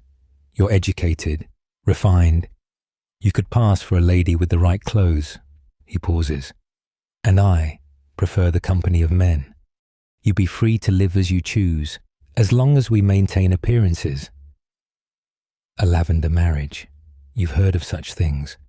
Whispered about men who prefer men and women who prefer freedom making mutual arrangements. It would solve everything: respectability, escape, financial security. But something holds you back. Maybe it's pride. Maybe it's suspicion. Maybe it's the fever from the mercury making you stupid. "I need time to think." You tell him. He nods, leaving a card with his hotel information. "The offer stands for 3 days. Then I must leave with or without a wife." After he goes, you sit on the bed, not your bed. The room 3 bed where girls fulfill fantasies too elaborate for their own quarters, and stare at the card. Edward Morrison, assistant bank manager, a real person with a real offer of a real life. You should tell Pearl, get her advice, but you already know what she'd say. Take it, run, don't look back. Any girl here would kill for this chance. So why are you hesitating? Maybe because you've learned that escape isn't just about leaving. It's about what you become in the process. Mrs. Edward Morrison would be another kind of performance, another type of sale. At least here, the transactions are honest. The night wears on, and you return to work. The card burning in your bodice next to the derringer. You service 3 more customers, mechanical as a music box dancer, your mind elsewhere. The railroad crew arrives early, already drunk from celebrating in another establishment. They sweep through like locusts, grabbing girls, throwing money, turning the parlor into bedlam. One catches you around the waist, spinning you until you're dizzy. "How much for the pretty red bird?" he shouts. Breath like rot gut. You name your price, double the usual, hoping he'll balk. Instead, he whoops and throws you over his shoulder like a sack of grain. The other girls laugh. It's all part of the show. But your vision spots from the mercury and rough handling. In your room, he's all hands and hurry. You go through the motions, but your body rebels. Halfway through, you have to lunge for the wash basin, emptying your stomach while he curses and demands his money back. You wipe your mouth, straighten your spine, and fix him with a glare Pearl would be proud of. You got what you paid for. Not my fault you can't keep it up for a sick woman. He raises his hand, and you're already reaching for the derringer when Big Bill's shadow fills the doorway. Problem here? The railroad man deflates, mumbling excuses as he flees. Bill studies you with surprising gentleness. You need to rest, girl. This life's eating you alive. He's right, but rest doesn't pay. You clean yourself up and prepare for the next customer. By dawn, the railroad crew has moved on, leaving the house in shambles and the girls in various states of exhaustion and injury. Sarah sports a black eye she's trying to cover with powder. Rose is counting a suspicious amount of money, probably from agreeing to something she shouldn't have. You've made $80, a record, but your body feels like it's been through a threshing machine. In your room, you pull out Edward Morrison's card again. 3 days to decide. You could be in San Francisco by month's end, playing respectable wife to a man who won't touch you. Or you could stay here, save your own money, buy your own freedom. Both paths lead away from this life, but only one lets you keep whatever's left of yourself. You hide the card with your money and Morrison's derringer outside. The sun rises on another day in paradise. That's what the broken sign says. Anyway, Para Eyes HL. You're starting to think the missing letters were never there at all, that this was always the truth in advertising. Tomorrow you'll decide about the proposal. Tonight, there's mercury to take and money to make, and what's left of your soul to guard. The arithmetic of survival continues, one transaction at a time. The bruises bloom across your ribs like purple peonies, each one a testament to last night's violence. The miner, Sullivan, he'd called himself, had seemed gentle enough in the parlor, soft-spoken with clean fingernails. But whiskey and the privacy of your room had transformed him into something else entirely. When you wouldn't perform an act that even Pearl warns against, he'd used his fists to express his disappointment. Big Bill had eventually intervened, but not before Sullivan had done considerable damage. Now you sit in Doc Holliday's makeshift examination room, trying not to flinch as he probes the tender spots. 2 cracked ribs, possibly 3, he mutters, breath thick with morning whiskey. You're lucky he didn't rupture something internal. Lucky, that word again, applied to situations that would horrify your former self. He wraps your torso in tight bandages, each loop making breath more difficult. No working for at least a week. Doctor's orders. I can't afford a week off, you protest. But even talking sends spikes of pain through your chest. He gives you a look that might be sympathy if you squint. You can't afford internal bleeding either. Take the laudanum, rest, and pray those ribs heal straight. Otherwise, you'll be bent sideways the rest of your life. He packs up his bag, leaving a brown bottle of relief on your dresser. that Sullivan's been barred from every decent house in town. Sadie's putting the word out. Small comfort when you're already damaged. You make your way back to your room, each step an agony, to find Pearl waiting with breakfast and her particular brand of harsh comfort. "Heard what happened," she says, helping you into bed. Sullivan's lucky bill didn't kill him. Would have, if Sadie hadn't needed him conscious to pay for damages. She produces a roll of bills. Your cut from last night, plus compensation for the injury, 150 total. Blood money, literally. You stare at the bills, calculating how much pain each one represents. At this rate, you'll have enough to escape just in time to be too broken to enjoy it. Edward Morrison's proposal, you say suddenly. "I'm going to take it." Pearl pauses in fluffing your pillows. "The lavender marriage? Honey, are you sure? Once you're legally his wife." "I'll have rights too," you interrupt. "California's community property state. If he wants to keep his secret, he'll treat me fair." The decision feels like stepping off a cliff, but staying here feels like slowly drowning. "Can you get word to his hotel?" Pearl nods, understanding in her eyes. Every girl here dreams of escape, but few get the chance. Even fewer take it.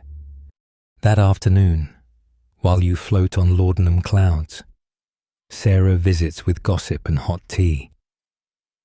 "There's been another murder," she whispers, as if violence is still shocking to her. "That Chinese girl from the laundry. Found her in the alley this morning, throat cut." You know the girl, Mei Lin. They called her, though that probably wasn't her real name either. She'd sometimes stand in the alley behind the brothel, offering cheaper alternatives to men who couldn't afford house prices. "The sheriff won't investigate," Sarah continues. "Says it's Chinatown business, not his concern." Of course he won't. Mei Lin was triply damned, foreign, female, and fallen. Her death matters less than a stolen horse in this town's moral arithmetic. You wonder if anyone will mourn her, if she has family somewhere who'll never know what became of their daughter. Also, Sarah leans closer. Daisy's getting worse. Coughed up half a lung last night. Sadie's talking about sending her to that sanatorium in Colorado. You both know what that means. Sanatoriums are where whores go to die, out of sight and mind.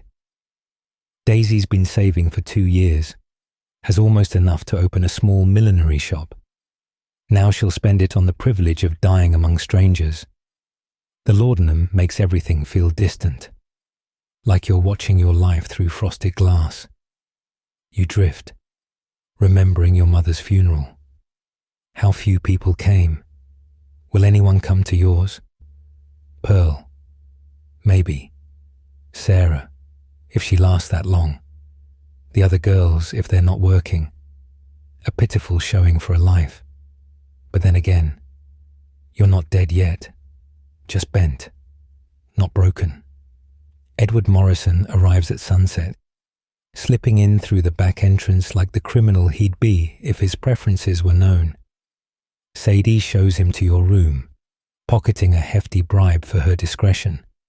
He looks even more nervous than before, clutching legal papers like prayer cards.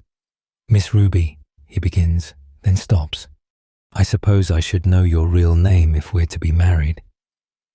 You tell him, the first time you've spoken it aloud in months. It feels foreign on your tongue, like trying on clothes that no longer fit. He writes it carefully on the marriage contract, his penmanship precise as his manner. "We'll wed tomorrow at the courthouse. I've already bribed the clerk to expedite matters. Day after, we leave for San Francisco." He pauses. You understand the terms. Separate lives, mutual discretion. "I understand," you say, though understanding and accepting are different animals. He leaves more money. "For your trousseau," he says delicately, and promises to return tomorrow with a respectable dress.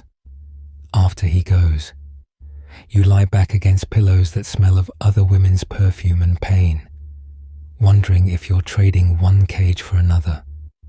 That night, unable to work and unwilling to sleep, you make your rounds saying goodbye. Not openly. Sadie would block your leaving if she knew, but in small ways. You give Maggie your good perfume, Sarah your secret stash of preventive supplies. To Rose, you leave Morrison's Derringer with whispered instructions on its use. Each gift is a severing, a recognition that you'll likely never see these women again. Pearl helps you pack, folding your few decent dresses between layers of tissue. Write to me, she says, though you both know you won't. What would Mrs. Edward Morrison have to say to a whore in Wyoming? I'll think of you, you promise instead, which is both more and less than letters. In the early morning hours, when the house finally quiets, you creep to Daisy's room. She's awake, eyes bright with fever, blood spotting her lips. Heard you're getting out, she whispers. Good. One of us should. You sit beside her, take her burning hand. Your millinery shop. You start, but she shakes her head. Won't need it where I'm going. Take this. She presses something into your palm, a cameo brooch, real ivory. Was my mother's. Sell it, keep it, whatever. Just remember us. You want to tell her she'll recover, that the sanatorium will cure her, but lies stick in your throat. Instead, you pin the brooch to your nightgown, over your heart. I'll remember. She closes her eyes, smiling. Funny, isn't it? We sell our bodies to live, then our bodies kill us anyway. God's own joke. Her laugh turns to coughing, and you help her sip water, tasting blood. Back in your room, you count your money one last time. $570, plus Morrison's contributions. Enough to start over, maybe even enough to stop running. You hide most of it in the lining of your valise, keeping only traveling money accessible. Tomorrow you'll walk out of here as Ruby for the last time. Day after, you'll be Mrs. Morrison, respectable woman with a secret husband and a secret past. Through your window, the town spreads out like a disease. Somewhere, they're burying Mei Lin in an unmarked grave. Somewhere, Sullivan is drinking away his violent appetites, ready to inflict them on another girl. Somewhere, men are counting coins, deciding which woman they can afford tonight. The cycle continues, eternal as economics. But you're breaking free, cracked ribs and all. You're taking Morrison's offer and running towards something that might not be happiness, but at least isn't this. You touch Daisy's brooch, Morrison's money, the hidden scars that map your time here. Each is a weight you'll carry into your new life. The question is whether you're strong enough to bear them, or if, like Daisy, you'll find that escape comes with its own kind of consumption. Morning comes too soon and not soon enough. You dress carefully in your most modest outfit, trying to look like someone a respectable man might marry. The bruises hide beneath powder and determination. Your ribs scream with each breath. But you've learned to smile through worse. Today Ruby dies and someone else is born. You just hope she's strong enough to survive what comes next. Pearl laces your corset with gentle hands, careful of your injured ribs, while tears stream down her face. I should hate you for leaving, she says, but I can't. Get out while you can, honey, before this place claims everything. Through the thin walls, you hear the morning sounds of the brothel, Maggie gargling with gin, someone crying in the water closet, the eternal cough that follows Daisy like a shadow. These sounds have become your lullabies, and soon you'll sleep to silence. The dress Morrison sent is dove grey wool, respectable as a sermon. It has a high collar that hides the finger marks on your throat and long sleeves that cover the bruises on your arms. Looking in the mirror, you see a ghost of who you might have been if that factory supervisor had kept his hands to himself. The woman staring back looks tired, older than her years, but almost decent, almost. You're something borrowed, Pearl says, fastening a silver chain around your neck. Wore this to my own wedding, 15 years ago, before he found out what I'd done to survive before meeting him. She doesn't elaborate on what happened after he found out, but her presence here tells the story eloquently. Maybe it'll bring you better luck. Sadie waits in her office, ledger open, face carved from stone. Leaving us for matrimony, I hear, she says, voice neutral as distilled water. Though your contract isn't complete, you still owe for the dresses, the doctor visits.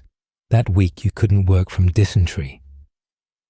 She names a sum that would bankrupt you, but you came prepared. From your bodice, you pull the roll Morrison gave you, counting out bills with steady hands. That covers everything, plus next week's rent on the room. You keep your voice level, though your heart hammers like a trapped bird. Sadie counts the money twice, clearly hoping for an error, finding none. She makes a notation in her ledger with vicious precision. Well then, I suppose congratulations are in order. The words taste sour in her mouth. Remember, Mrs. soon-to-be Morrison, this town has a long memory. Should your marriage fail, it won't, you interrupt, though you have no such certainty. She smiles, thin as a razor. They rarely do, honey, but when it does, you know where to find us, though you'll start at the bottom again. No special treatment for prodigal daughters. The threat hangs between you like smoke. Once you leave, you can never really leave. This life marks you invisible as any brand. Morrison arrives precisely at 10, looking like he might vomit from nerves. He's brought a bouquet of wilted daisies, probably the best the general store could offer.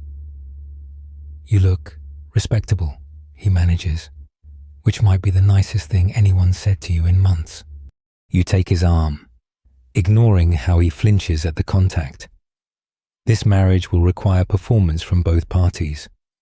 The courthouse squats on Main Street like a toad made of brick. Inside, the clerk eyes you with knowing suspicion, but takes Morrison's bribe without comment. The ceremony is brief as a sneeze.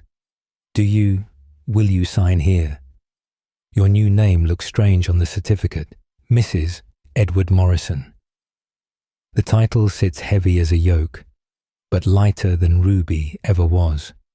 Outside, the October sun feels different on your married face. Morrison helps you into his rented carriage, careful not to touch more than necessary. The train leaves at 2, he says. I've booked a private compartment, for appearances.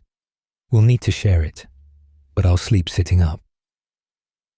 His consideration should comfort you, but instead highlights the strangeness of this arrangement. You're married to a man who finds your body repulsive.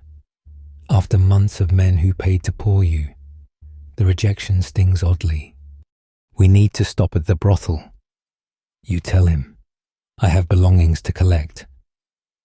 His face pales. Being seen at such an establishment could ruin him, but he nods. Be quick. Please, you leave him sweating in the carriage and climb those familiar stairs one last time. Your room looks smaller already, like you're seeing it through the wrong end of a telescope. You pack quickly, the few dresses worth keeping, your hidden money, Daisy's brooch, the daguerreotype of your mother. Everything fits in 2 valises with room to spare. 5 months of your life reduced to luggage. Sarah appears in the doorway, eyes red. So it's true, you're leaving. You embrace her, smelling lavender and laudanum, the perfume of this place. Take care of yourself, you whisper. Don't trust the sweet-talking ones. Save every penny you can, and if someone offers you escape, take it. She nods against your shoulder, and you feel her tears soak through your respectable dress. As you descend the stairs for the last time, the other girls gather to watch. Some faces show envy, others skepticism, a few genuine happiness for your fortune. Rose calls out, "Send us a letter from San Francisco," knowing you won't. Maggie raises a glass in mock salute. Even Big Bill nods respectfully, his cauliflower face attempting what might be a smile. But it's Daisy who breaks your composure. She's managed to drag herself to the landing, skeletal in her nightgown, leaning heavy on the banister. "Get out," she rasps, loud enough for all to hear. "Get out and don't you dare look back." Her blessing feels like prophecy. You blow her a kiss, knowing it's goodbye in every sense. Morrison helps you load the valises, his face carefully blank at the watching whores. As the carriage pulls away, you allow yourself one glance back. The Paradise Hotel looks shabby in daylight, just another failing building in a failing town. But faces fill every window, your sisters, your rivals, your fellow survivors. Pearl raises her hand in farewell. You wave back, then turn to face your new life. The train station bustles with the commerce of escape. Miners heading to new strikes, families seeking fresh starts, traveling salesmen with their cases of dreams. You and Morrison must look like any other couple embarking on married life. No one could guess that the bride spent last night washing strangers' seed from her body, or that the groom prefers the company of men. He helps you board, solicitous as any new husband. The private compartment is small but clean, with plush seats and a window showing the vast Wyoming territory. As the train lurches into motion, you watch the town shrink and disappear. Somewhere in that diminishing cluster of buildings, Daisy coughs blood and counts her remaining days. Pearl perfumes herself for another night's work. Sadie updates her ledger, already calculating how to fill your empty room. "I thought you should know," Morrison says quietly. "In San Francisco, I've arranged separate quarters, a small apartment near the main house. You'll have a generous allowance and freedom to pursue interests. I ask only that you attend social functions as my wife and maintain appearances." He fidgets with his watch chain. "I hope, in time, we might become friends."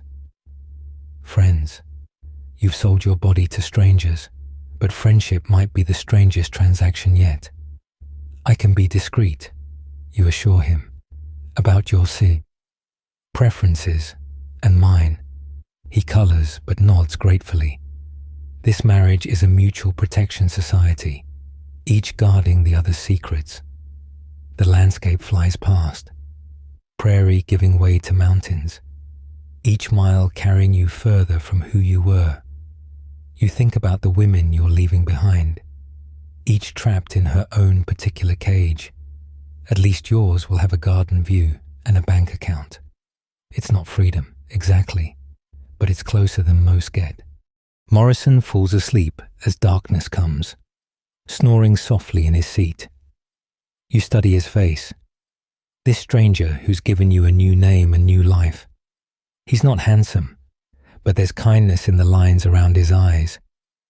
You've known worse bargains. In your valise, $500 waits to ensure you're never wholly dependent on anyone again. The money is your real husband, the only one you trust. The train rockets through the night toward California, toward your respectable future, behind you. The brothel prepares for another evening's commerce. You close your eyes and try not to think about Sullivan's fists, or Daisy's blood, or the precise price of your escape. Mrs. Edward Morrison has no such memories. She was born today in a courthouse, clean as fresh paper. It's Ruby who carries the bruises and the ghosts, and Ruby is dead, or so you tell yourself, settling into the rhythm of the rails. But you can still feel her beneath your respectable dress, in the ache of your ribs and the professional way you counted Morrison's money. Some things can't be left behind, only carried more carefully. The trick is learning to walk upright despite the weight. The San Francisco morning fog wraps around you like a damp shroud as you stand in the doorway of your new apartment, 3 months into your peculiar marriage. Morrison was true to his word. The flat on Nob Hill is small but respectable, with gas lighting and indoor plumbing that still feels like magic after chamber pots and wash basins. You've learned to navigate tea parties and charity bazaars, smiling benignly while society matrons dissect your mysterious past with surgical precision. She appeared from nowhere. You heard Mrs. Ashford whisper at last week's Ladies' Temperance Society meeting. Edward says she's from Baltimore, but she has none of the Maryland accent. You sipped your tea and invented dead parents, a failed engagement, a need for Western air to cure feminine melancholy. The lies come easier than truth ever did. After all, you've been rehearsing fiction since you first painted your face in Sadie's mirror. A letter arrives with the Morning Post, forwarded through 3 addresses to maintain your careful distance from the past. Pearl's handwriting is shaky, the ink blotted with what might be tears or whiskey. Daisy died Tuesday, she writes without preamble. The sanatorium sent her back when her money ran out. We buried her in Sadie's plot, though the ground was frozen solid. Had to build fires to soften it enough to dig. You sit heavily, the letter trembling in your hands. Sarah left with a miner who promised marriage. Haven't heard since. Rose got cut by a customer. Infection took her arm. She's working the cribs now. Can't hold men proper for the housework. The catalogue of disasters continues. Maggie's on the pipe now. Lost to opium dreams. 2 new girls died of botched abortions. The railroad's moving on, taking half the town's business with it. Sadie's talking of relocating to Denver, Pearl writes. Following the money like always, I've saved enough to maybe open a small boarding house for respectable women. Funny, isn't it? Planning to shelter the kind of woman I can never be again. You fold the letter carefully, hiding it with your other secrets. The money that keeps growing thanks to Morrison's generous allowance. The derringer you still carry out of habit. Daisy's brooch that you wear inside your clothes where no one can see. These fragments of Ruby refuse to dissolve into Mrs. Morrison's respectable life. A knock interrupts your brooding. It's Morrison, looking haggard. We need to talk, he says, and your stomach clenches. Has he found out about your past? Decided the arrangement isn't worth the risk? But he collapses in your parlor chair with different troubles.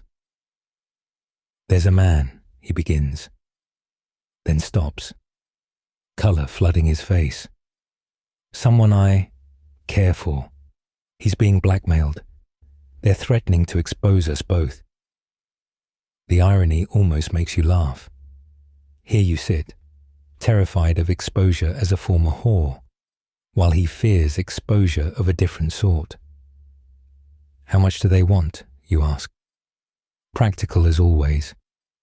He names a sum that would have seemed impossible in your brothel days, but now feels manageable. I'll help, you say, surprising both of you. But I need something in return. His eyes narrow suspiciously. You've been the perfect beard wife, never asking for more than agreed. "I want to open a boarding house." You tell him. "For women in difficult circumstances, nothing scandalous." You add quickly, seeing his alarm. "Widows, abandoned wives, factory girls needing safe lodging."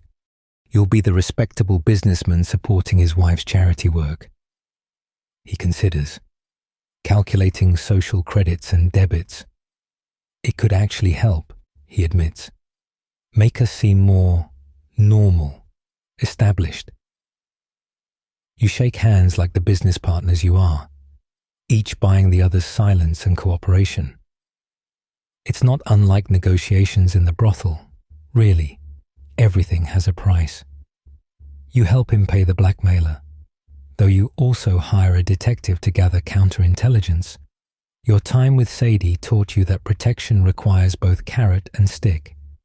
The man Morrison loves, James, a bank clerk with soulful eyes, comes to dinner one evening.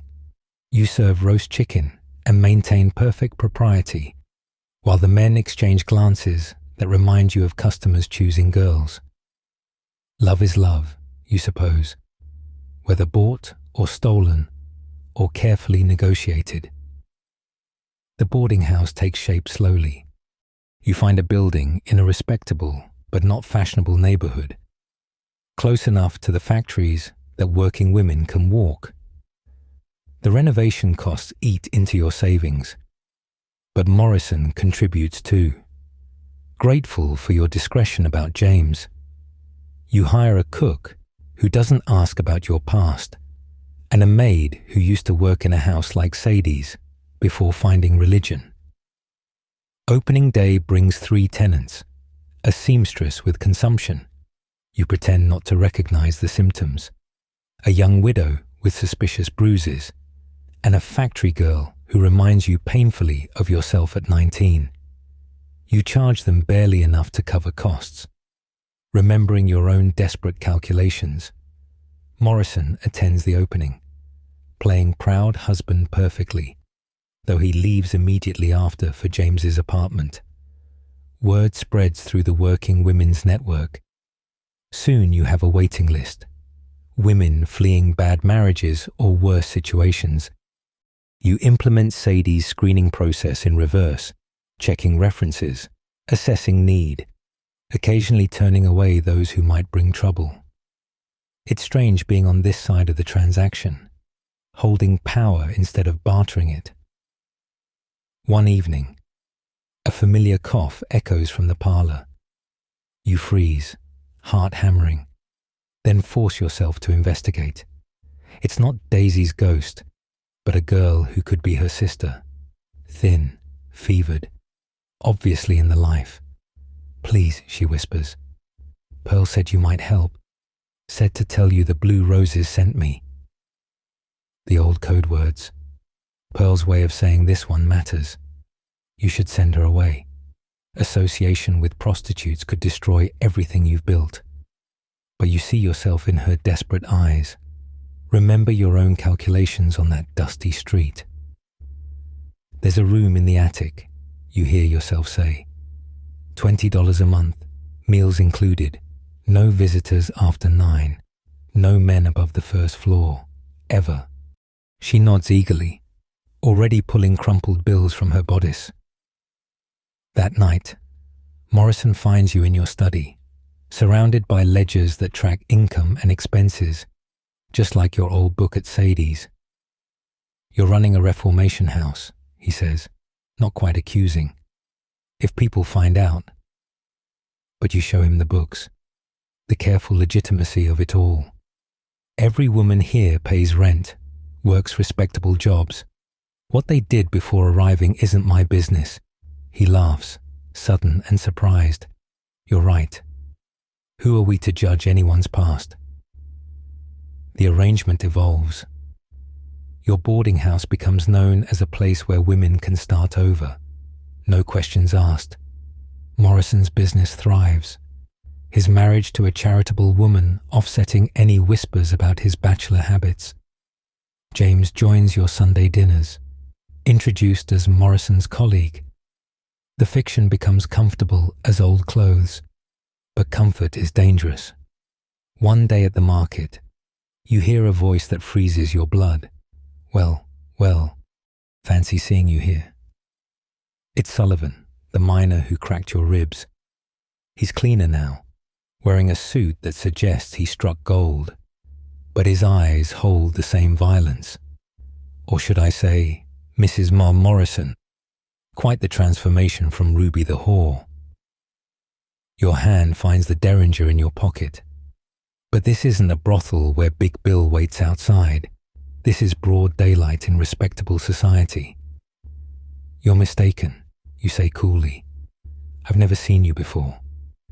He grins, predatory. Oh, I think you have. Question is, does your husband know where you learned to fake those pretty manners? The threat hangs between you like a blade.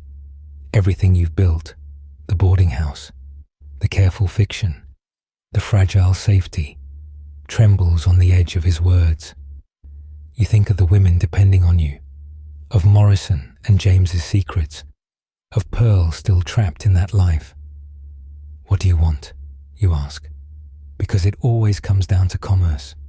Just wanted to say hello to an old friend, he says, tipping his hat. I'll be in touch, Ruby. Or sorry, Mrs. Morrison. He walks away, leaving you standing among the vegetables and respectability, your carefully constructed world suddenly made of glass. That night, you sit in your study calculating new mathematics. How much to buy Sullivan's silence? How much to hire someone to ensure it permanently? How much is your new life worth? The numbers blur as tears finally come. For Daisy, for Rose's lost arm, for the girl you were who believed escape was possible. You're still running the same calculations, just in nicer clothes. The detective you hire, Mr. Chen, recommended by James for his discretion with delicate matters, reports back within a week. Sullivan struck silver, not gold, and already gambled away most of it. He's staying at the Palace Hotel, living beyond his means, accumulating debts with dangerous men. He inquired about you extensively, Chen says, consulting his notes, knows about the boarding house, your husband's position at the bank. He's planning something. You finger the derringer in your pocket, a habit that's returned since Sullivan's reappearance. What would you recommend, Mr. Chen? He studies you with eyes that have seen too much. Men like Sullivan are predictable. He'll demand money. You'll pay. He'll demand more. It ends only when one of you is dead or disappeared. The casual discussion of murder should shock you, but 5 months in Sadie's house stripped away such delicate sensibilities. That evening, you find Morrison in his study, bent over correspondence from James. Their love affair has deepened, become something real and tender that makes your business arrangement look even more hollow. I need to tell you something, you say. He looks up, sees your face, and pours 2 brandies without asking. The story spills out. Not everything, but enough. Your past, Sullivan's threats, the danger to everything you've both built. He listens without interrupting, occasionally sipping his brandy. When you finish, he's quiet for a long moment. I suspected something, he finally says. You knew too much about certain things. The way you helped with James's blackmailer. That wasn't a sheltered Baltimore lady's thinking. He manages a weak smile. I suppose we're even now, both of us with pasts that could destroy us. Sullivan wants money, you say, but Chen's right. It won't stop there. Morrison stands, paces to the window overlooking the gaslit street. James has connections, men who handle problems quietly. The implication hangs between you. Good Christian women don't contemplate murder, but then you haven't been good or Christian for a long time. A commotion from the boarding house interrupts your planning. One of your tenants, Mary, is screaming in the parlor. You rush over to find her collapsed, blood pooling between her legs. Another botched abortion, though she swore she was just late with her monthly. You send someone for a doctor while pressing towels against the hemorrhage. But you've seen this before. She dies before help arrives, whispering about her husband who wouldn't want another mouth to feed. Historians still debate the mortality rates from illegal abortions in the 1880s. But you don't need statistics. You've held too many dying women, seen too many desperate attempts to control their own bodies end in blood. You close Mary's eyes, thinking of all the girls at Sadie's who rolled similar dice. At least there, you had Doc Holliday, questionable as he was. These respectable women have back alley butchers. The police come, perfunctory in their investigation. Another dead woman, probably loose morals. Nothing to concern proper society. You bite your tongue bloody to keep from screaming at their indifference. After they leave, you gather your remaining tenants. If any of you need assistance, you say carefully, come to me first. I know someone clean, expensive, but clean. They stare, shocked at such frank talk from a respectable landlady. But respectability doesn't stop wombs from quickening. That night, Sullivan makes his move. A note arrives, demanding $500 in a private meeting. The amount is manageable. Morrison's allowance has been generous. But you know Chen's right. This is just the beginning. You finger Daisy's brooch, thinking of all the women who paid for men's appetites with their bodies, their lives. Maybe it's time men paid too. You meet Sullivan at a restaurant he chose, public enough to prevent violence but private enough for blackmail. He's drunk already, eyes glittering with malice and greed. Ruby, he greets you, loud enough to draw glances. Or sorry, Mrs. Morrison, hard to keep track of whores' names. You sit carefully, back straight despite the phantom ache in your ribs where he broke them. What do you want, Sullivan? You keep your voice level, though rage simmers beneath your corset. He grins, teeth yellow in the lamplight. Just a little financial assistance from an old friend. Times are tough, and I remember you being so generous. His hand moves toward yours across the table. You pull back, but not before he strokes your wrist, a violation that brings bile to your throat. $500, you say. Then you leave San Francisco. He laughs, drawing more attention. Leave? Why would I leave when I found such a gold mine?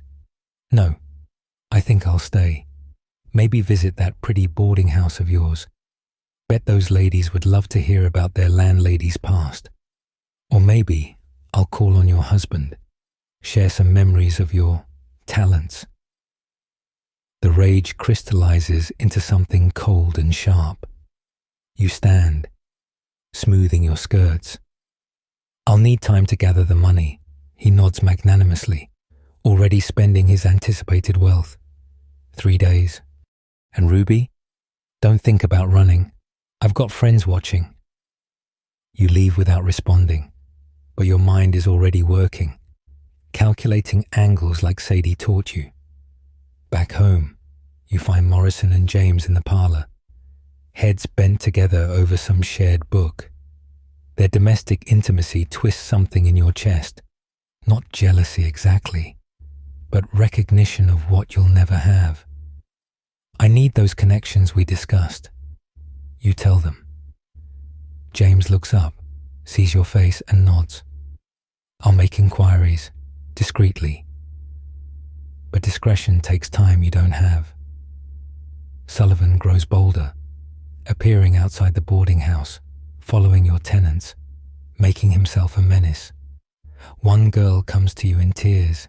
He cornered her, made suggestions about her virtue. hinted he knew things about where she lived. Your careful sanctuary is crumbling under his assault. The third night, you make a decision that would horrify the factory girl you once were. You dress carefully, not as Mrs. Morrison, respectable wife, but as Ruby, in a dress that shows more than it conceals. You tuck the derringer between your breasts and a knife in your garter. If Sullivan wants Ruby, he'll get her. You send word, proposing a private meeting to discuss terms. He agrees eagerly, probably anticipating more than money. The hotel room you rent is in the rough part of town, where screams draw no attention and bodies sometimes float in the bay. You arrive early, arrange the scene carefully. A bottle of good whiskey, glasses already poured, your mother's photograph on the dresser, watching with disappointed eyes. Sullivan arrives precisely at midnight, already half drunk and fully aroused. Knew you'd come around, he slurs, hands already reaching. Once a whore, always a whore. Now, let's discuss my payment. You let him see the money on the bed. $500 in crisp bills. His eyes glitter with greed as he moves toward it. Toward you. Remember what you did to me? You ask conversationally. Pouring more whiskey. The ribs that still ache when it rains. The bruises that took weeks to fade. He waves dismissively. Business, nothing personal. You girls know the risks.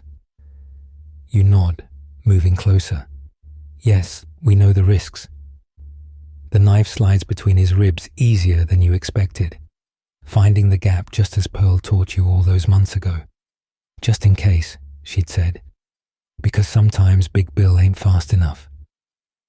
Sullivan's eyes widen in shock, then fury, then something like understanding. You bitch, he gasps, blood frothing his lips. You fucking bitch, but the words lack heat, and he's already falling. You watch him die with the same detachment you once watched men finish their business. It takes longer than you'd thought, his breathing getting wet and labored like daisies at the end. When he's finally still, you clean the scene methodically. The money goes back in your purse. The knife joins dozens in the bay. His pockets yield gambling debts that explain a suicide's desperation. By dawn, you're home, bathing away blood and the last of Ruby. Mrs. Morrison emerges from the water clean and respectable, ready for another day of charitable works. The morning paper reports a suicide in the rough district. Failed minor, gambling debts, a knife through the heart. The police barely investigate. Just another man destroyed by his own appetites. Morrison says nothing, but his allowance increases. James sends flowers with a card reading "Only," with admiration. Your tenants notice nothing except that the menacing man has stopped appearing. Life continues its respectable rhythm, though you now know exactly what price you'll pay to protect it. The years settle on your shoulders like silk shawls, each one adding weight disguised as respectability. It's 1885 now, 3 years since you killed Sullivan, and Mrs. Morrison has become a fixture in San Francisco's charitable circles. Your boarding house has expanded to 3 buildings, housing 50 women who arrive with haunted eyes and carefully vague histories. You recognize yourself in each one, though your own past feels increasingly like something you read in a penny dreadful. Tonight's charity gala sparkles with champagne and hypocrisy. The cream of society gathers to raise funds for fallen women, never acknowledging that half the men present have contributed to the falling. You stand beside Morrison, playing devoted wife while he plays devoted husband, both of you performing roles so well rehearsed they've almost become real. Across the room, James catches his eye, and the longing between them is palpable as heat. Mrs. Morrison, purrs Constance Ashford, the mayor's wife, who's never forgiven you for arriving from nowhere. Such dedication to unfortunate women. One might almost think you had personal experience with their difficulties. Her smile is sharp as glass. You've learned to parry these cuts with your own blade. Christian charity requires understanding, Mrs. Ashford, though I suppose some of us are too fortunate to comprehend real suffering. She flushes, remembering the whispered scandal about her daughter's hasty marriage after a 6-month pregnancy. In this world of careful fictions, everyone has something to hide. You've simply become better at hiding than most. The knife that killed Sullivan taught you that some secrets are worth any price to keep. A disturbance near the entrance draws attention. A woman in a tattered dress has somehow passed the doorman, her face gaunt with the particular desperation you recognize too well. Security moves to remove her, but she calls out, "Mrs. Morrison, please, you said you'd help women like us." The room freezes, all eyes turning to you. This is the moment you've dreaded, when your two worlds collide, but you've learned to brazen through worse. "Of course," you say calmly, moving toward her. "Ladies and gentlemen, this is precisely why our work matters. This poor soul has sought help, and we shall provide it." You take her arm, noting the telltale signs, the rash on her neck, the tremor in her hands, the way she holds herself like her body is a burden. "Come, dear, let's speak privately." In the anteroom, away from prying eyes, she collapses. "They said you used to be one of us," she whispers. "Said Ruby would understand." The name hits like a slap, but you don't flinch. "Who said this?" She names a house in the Barbary Coast, one that makes Sadie's place look like a palace. "Please, I'm sick. Can't work. They'll throw me in the street to die."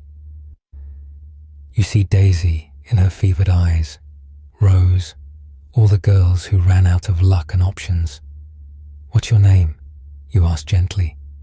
"Margaret," she says, then laughs bitterly. "Well, that's what I call myself now." You know about names that don't fit, identities assumed like armor. From your purse, you pull enough money for a doctor and a month's lodging. Go to the Harrison Street house. Tell Mrs. Chen I sent you. She'll arrange everything. After Margaret leaves, you return to the gala. Chin high despite the whispers. Morrison appears at your elbow. "That was risky," he murmurs. You accept a champagne glass from a passing waiter, needing the prop more than the drink. "Everything we do is risky," you remind him. "At least this risk helps someone besides ourselves."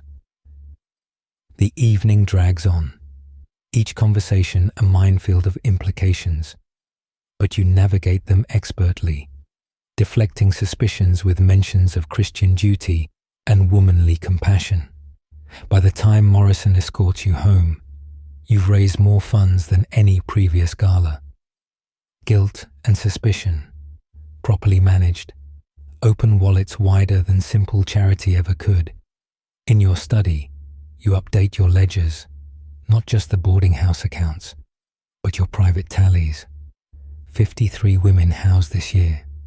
12 sent to the Chinese doctor who treats what American physicians won't touch. 8 buried quietly when treatment came too late. The numbers tell a story of salvation and failure in equal measure. A letter waits on your desk, forwarded through the usual channels. Pearl's handwriting has grown shakier. Sadie died last month, the cancer, though she claimed it was pneumonia to the end. Left the house to Big Bill, if you can believe it. He's trying to run it honest, but you know how that goes. You do know, without Sadie's iron hand, the place will dissolve into chaos within months. Pearl continues, I bought that boarding house in Denver. Nothing fancy like yours, but it's clean, and I don't ask questions about past employment. Funny how we both ended up mothering lost girls. Must be penance for our sins." She includes a photograph, herself in respectable widow's weeds, standing before a modest building. You can barely recognize the elegant madam in this tired woman's face. You're composing a reply when Morrison enters without knocking, face white as paper. "There's been an incident," he says. "James, someone saw us. They're threatening the bank, my position, everything." The careful architecture of your lives, built on mutual secrets, trembles. "Who?" you ask, already reaching for your hidden emergency funds. "Theodore Whitman, from the board of directors." Morrison collapses in a chair, aging a decade in moments. "He wants me to approve loans for his failing railroad, fraudulent loans, if I refuse." He doesn't need to finish. You know this tune, have danced to it before. Blackmail is the same whether in brothels or boardrooms. "How much would he steal through these loans?" you ask. Morrison names a sum that would bankrupt hundreds of small investors. You think of your tenants, working women who've scraped together savings for security. Some probably have accounts at Morrison's bank. The arithmetic of harm tilts heavily against paying. "I'll handle Whitman," you say, surprising yourself with the calm certainty. Morrison stares. "You can't, not again." But you're already planning. Sullivan was passion, rage, the desperate act of a cornered animal. This will be different, calculated, professional. You've learned so much about protecting what matters. The next week passes in careful preparation. You study Whitman, his habits, his weaknesses, his Tuesday visits to a particular opium den in Chinatown. The detective Chen provides detailed reports, understanding without asking what you intend. On the appointed night, you dress in dark silk and veil yourself like a mourning widow. The derringer rests between your breasts, but you carry other tools now. The opium den reeks of sweet smoke and sweeter dreams. Whitman lies on a narrow bed, pipe falling from nerveless fingers as the drug takes hold. You've paid the proprietor well for privacy and silence. In his delirium, Whitman doesn't notice you until the needle slides into his arm, adding a different dream to his opium haze. "Too much," you whisper in accented English, playing the role of a careless attendant. The overdose will seem accidental. Another wealthy man lost to vice. You watch him slip away, feeling nothing but mild satisfaction at a problem solved. This is what you've become, a woman who kills as calmly as she once counted coins. By morning, Whitman is dead and the threat with him. Morrison weeps with relief and horror in equal measure. "What have we become?" he asks. You have no answer that would comfort. You've become survivors in a world that offers few other options. The mathematics are simple. Their lives or yours. You choose yours every time. That night, you dream of Sadie's house. All the girls are there. Daisy healthy and laughing. Rose with both arms. Maggie sober. Even Sullivan appears, whole and menacing, until dream you slides a phantom knife between his ribs. You wake gasping, sheets soaked with sweat that smells like cheap perfume and fear. In the mirror, Mrs. Morrison looks back, respectable, charitable, above suspicion. But in certain lights, you can see Ruby underneath. The woman who learned that everything has a price, and some prices are paid in blood. You've saved dozens of women, built a small empire of sanctuary, the cost. 2 men's lives and whatever remained of your soul seems reasonable in the ledger of your life. Downstairs, your tenants are waking, starting days that don't involve selling themselves by the hour. In his separate bedroom, Morrison prepares for another day of loving James in shadows. The machinery of your manufactured life hums along, oiled with secrets and strategic violence. You dress carefully, assuming Mrs. Morrison-like armor, ready to face another day of calculated respectability. The boarding house needs you. The women need you. Morrison and James need you. And you need the fiction you've built. This careful life constructed on a foundation of necessary sins. You've learned the ultimate lesson from your time at Sadie's. Sometimes the price of freedom is becoming the very thing you once feared. The mathematics of survival are brutal, but you've become an expert at those calculations. The letter arrives on a Tuesday morning in 1886, water-stained and bearing multiple forwarding addresses. Your hands tremble as you recognize Sarah's careful script, the girl you trained who vanished with a miner full of promises. Dear Ruby, it begins, and that name still strikes your heart like a bell.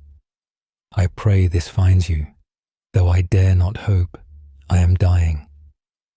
You sit heavily, breakfast forgotten. Sarah writes from a mining camp in Montana, her words painting a picture more brutal than anything Sadie's house offered. The miner who promised marriage abandoned her after 3 months. Pregnant and penniless. She survived as women do in such places, selling herself in tents and shacks, servicing men who paid in gold dust and violence. The baby came early and died, she writes. Perhaps a mercy. What life could I have given her? Now consumption ravages her, the Montana winters having torn through her lungs like wolves. I have perhaps a month, she estimates with terrible practicality. I write not for pity, but for truth. You saved me once with honesty. I wanted you to know. Your kindness mattered. In this life, that's rarer than gold. She includes a photograph, and you weep openly at the skeleton wearing Sarah's face, posed before a log cabin that speaks of dreams ground to dust. Morrison finds you crying, the letter crumpled in your fist. He reads it silently, then sits beside you with unexpected gentleness. You could go to her, he suggests. Bring her back. But you both know the futility. Sarah would never survive the journey, and bringing a consumptive prostitute into your respectable world would destroy everything you've built. The mathematics of compassion yield to the arithmetic of survival. As always, instead, you wire money to the camp's general store, arranging for Sarah's care and eventual burial. It's the same helpless gesture you've made too many times, throwing coins at death and calling it charity. That night, you lie awake calculating how many Sarahs exist across the frontier, how many girls chase promises into graves. The number overwhelms even your practiced detachment. Your work at the boarding house intensifies, driven by Sarah's ghost. You establish a medical fund, bringing in doctors who won't ask about past professions or current shame. One young physician, Dr. Elizabeth Hartley, a woman, miracle of miracles, becomes your secret weapon. She treats syphilis without sermons, performs careful procedures for desperate women, speaks frankly about preventing pregnancy. The proper ladies of your charity board are horrified by such indelicate services. But dead women make poor recipients of delicate charity. You're playing with fire, Morrison warns after another contentious board meeting. Mrs. Ashford has been particularly vocal about maintaining moral standards for aid recipients. They suspect you're harboring prostitutes. You laugh, sharp as winter air. I'm harboring women. That their previous employment bothers these harpies says more about them than us. But you know he's right. Your position grows precarious as your work becomes more visible. The crisis comes through an unexpected source. James. One evening, he arrives at your door, face swollen from a beating. They found out, he gasps through split lips, about Edward and me. We have to leave. Tonight. Behind him, Morrison looks aged by terror, already calculating losses, the bank, the respectability, the careful life you've all built, gone in an instant of discovery. You shift into the cold efficiency that saved you before. Chen, you bark at the hovering detective. Arrange passage on tonight's steamer to Seattle. 3 tickets. To Morrison. Gather only essentials. Leave everything else. To James. Stop bleeding on my carpet and help me destroy documents. The machinery of escape, once learned, never leaves you. But as you burn papers and pack money, a terrible realization dawns. You can't leave. The boarding house, the women who depend on you, the fragile network of salvation you've built. Abandoning it would betray every Sarah who didn't escape. Go, you tell Morrison, stuffing bills into his valise. Take James, start over in Seattle or Portland. I'll stay. They protest, but you see relief in their eyes. Together, they have a chance at happiness. You're the perpetual third wheel, the beard that's no longer needed once they're beyond scandal's reach. Right when you're settled, you tell them, knowing they won't. Clean breaks heal better than ragged ones. By dawn, they're gone, leaving you alone in a house that suddenly feels like a mausoleum. Mrs. Edward Morrison has vanished with her husband. But who remains? Not Ruby. She died in a San Francisco hotel room with a knife in her hand. Not the factory girl from Cincinnati. She's a ghost of a ghost. You're something new, forged from necessity and violence into a creature that survives. The announcement of Morrison's sudden illness and departure creates the expected scandal. Board members circle like vultures, sensing weakness. Mrs. Ashford leads the charge, investigating the boarding house's finances and residents with prosecutorial zeal. She discovers what she considers irregularities, women with no references, medical expenses for immoral treatments, connections to known houses of ill repute. This establishment has become a haven for prostitutes, she announces at an emergency board meeting, voice ringing with vindicated suspicion. Mrs. Morrison, if that's even her real name, has corrupted our Christian charity. The other board members shift uncomfortably. They've all benefited from your fundraising skills, but respectability trumps gratitude. You stand before them, accused and undefended, remembering another judgment. Sadie evaluating your worth, setting your price. These women do the same, measuring your value against their fears. Every woman we've helped has sought honest work, you say calmly. What they did before arriving shouldn't condemn them forever. Spoken like someone with experience in such matters. Ashford hisses. The room gasps at the naked accusation. You could deny it, craft another lie. Instead, exhaustion wins. Yes, you say simply. I have experience. I've held dying girls sold into the trade at 13. I've seen women choose between starvation and degradation. I've watched your husbands. You scan the room, noting flinches. Haggle over young flesh like cattle. So yes, I have experience. It's what qualifies me for this work. The silence stretches like taffy. Then Ashford smiles, triumphant. She admits it. She's nothing but a common whore playing at respectability. The word hangs in the air like a hanged man.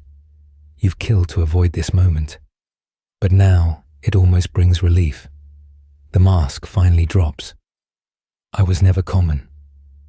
You correct with quiet dignity. I was expensive, and I used every dollar earned on my back to build something that saved lives. Can you say the same about money your husbands made off the backs of Chinese laborers and Irish miners? The comparison infuriates them, but you're past caring. Ruby's brass shows through Mrs. Morrison's cracked veneer. They vote you out. Of course, the boarding house transfers to committee control, though you negotiate fiercely for the current residents' protection. Within a month, half the women are evicted for moral violations. Within 6 months, it's just another charity that helps only those who don't really need it. You watch your life's work dissolve like sugar in rain. Dr. Hartley finds you packing your apartment. Where will you go? She asks. You show her Pearl's latest letter. The Denver boarding house thrives, and she needs help managing it. Another reinvention, you say wryly. I'm becoming expert at them. Hartley presses a card into your hand. If you ever return, or need anything, I won't forget what you've done here. As your train pulls away from San Francisco, you inventory your lives like counting coins. The factory girl, dead of desperation. Ruby, dead of violence. Mrs. Morrison, dead of scandal. Each death births something harder, more pragmatic. You're 30 now, ancient by brothel standards, but young for whatever comes next. In your valise, $2,000 promises another transformation. The landscape blurs past, each mile carrying you toward Pearl and another version of yourself. You touch Sarah's letter, kept close to your heart beside Daisy's brooch. These fragments of the fallen travel with you, reminders that survival isn't just about yourself anymore. It's about carrying their stories forward, building something from the wreckage of lives spent too cheaply. Denver rises from the plains like a promise or a threat. You'll help Pearl create another sanctuary's sanctuary. Save who you can, lose who you must. The mathematics never change, just the variables. But you've become skilled at these calculations, each life teaching harder lessons. Mrs. Morrison is dead. Long live whoever comes next. The train carries you forward, toward another name, another chance, another careful construction of hope built on foundations of necessary sin. Denver in 1887 sprawls across the high plains like a fever dream of ambition. All new money and thin air that makes your lungs work harder for less reward. Pearl meets you at the station, and for a moment neither recognizes the other. She's grown stout and respectable, grey threading through hair once bright as copper. You've hardened into something between widow and warrior, carrying yourself with the careful confidence of a woman who's killed to survive. My God, Ruby, she breathes, then catches herself. Sorry, I know that's not your name anymore. You embrace, smelling lavender soap instead of French perfume, feeling the soft body that's replaced her razor-sharp angles. I don't know what my name is anymore. You confess. I've had so many. She laughs, but it's understanding rather than amusement. Call yourself whatever helps you sleep. Lord knows I've been through enough names to stock a cemetery. Her boarding house sits on Larimer Street, close enough to respectability to pass, but near enough to the tenderloin that working girls can find it. I run it honest, she explains, as you tour the facilities. No men above the parlor, no liquor on premises, curfew at 10. The girls complain, but it keeps the police away. You recognize several residents, former colleagues from various houses. their faces showing the particular exhaustion of women who've sold too much for too little. That night, Pearl pours good whiskey in her private rooms, and you trade horrors like playing cards. Rose died of blood poisoning from that lost arm.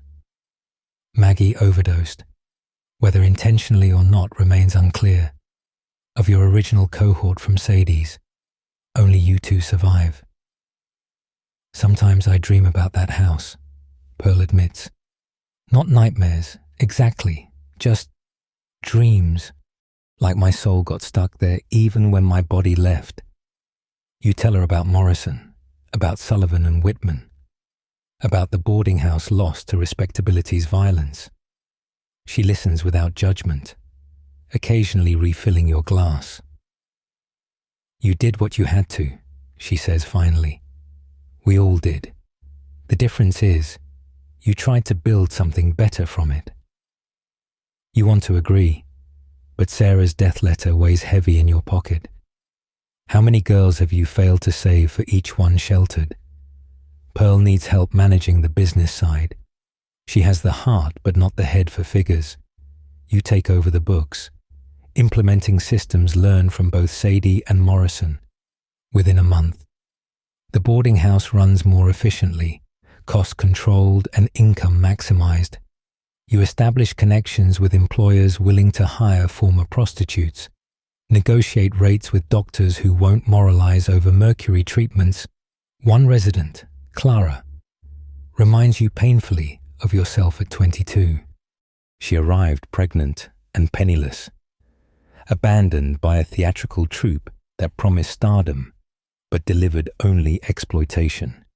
You arrange for Dr. Hartley's colleague to help with her condition, but Clara surprises you. I want to keep it, she says fiercely. My baby won't grow up not knowing its mother. The naivety breaks your heart, but you help arrange work that accommodates her growing belly. The revelation comes sideways, like most disasters. A new resident arrives carrying a Denver newspaper, and there's your photograph, not recent, but recognizable. Scandal in San Francisco. Charity organizer revealed as former prostitute. The article is lurid speculation mixed with enough truth to burn. Mrs. Ashford has been thorough in her destruction, tracking down former clients willing to share salacious details for the right price. Well, Pearl says after reading it, that cat's out of the bag and dancing. You expect panic, but feel only weary relief. The worst has happened. You're exposed, ruined, revealed, and yet you're still breathing, still standing, still yourself, whoever that is. Will you want me to leave? You ask. Pearl snorts. Leave? Honey, half my residents are here because someone printed their shame in a newspaper. You'll fit right in. But fitting in isn't the same as hiding. Word spreads through Denver's underworld with telegraph speed. Former clients appear at the boarding house, leering and propositioning. Pearl bars them all, but their presence poisons the street. Some residents leave, fearing association. Others draw closer, recognizing a fellow traveler in the wilderness of women's ruin. Clara goes into labor on a snowy Tuesday, screaming prayers and profanities in equal measure. You hold her hand while Dr. Hartley's colleague works, remembering too many girls who died trying to bring life into this unforgiving world. But Clara survives, and her daughter emerges red and wrinkled and perfect. Hope, Clara names her, and even your cynical heart cracks a little at such optimism. That evening, you find Pearl on the back porch despite the cold, smoking a cigarette with shaking hands. I'm sick, she says without preamble. The cancer, like Sadie. Doc gives me maybe a year. The words hit like fists, each one a separate blow. First Daisy, then Sadie, now Pearl. The trade's final tax, collected with interest. The house, she continues. I want you to have it. You've got the head for business and the heart for the girls. Promise me you'll keep it running. You want to refuse, to rage against another death weighing on your ledger. Instead, you nod. What else can you do? The fallen care for the fallen, until no one's left standing. Pearl's decline is swift and brutal. The medicine helps with pain but steals her sharpness, leaving her soft and confused. You manage both houses now, hers and the business, while she drifts on opium clouds. Sometimes she calls you Ruby. Sometimes she mistakes you for Sadie or Rose or girls long dead. You answer to all names, understanding that identity is just another comfort you provide. Winter deepens, and with it comes an unexpected visitor. Chen, the detective from San Francisco, appears at your door with documents and a grim expression. Morrison is dead, he reports. Suicide, they're calling it. Though I have doubts. He left instructions and funds to be delivered to you.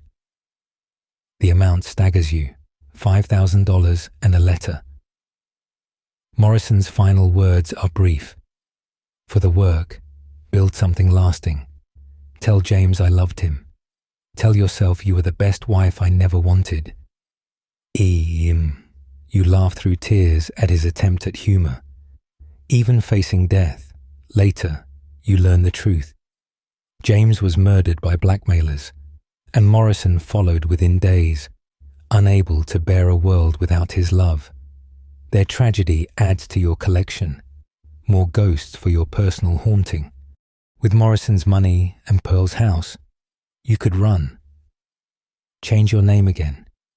Find somewhere the newspapers haven't reached.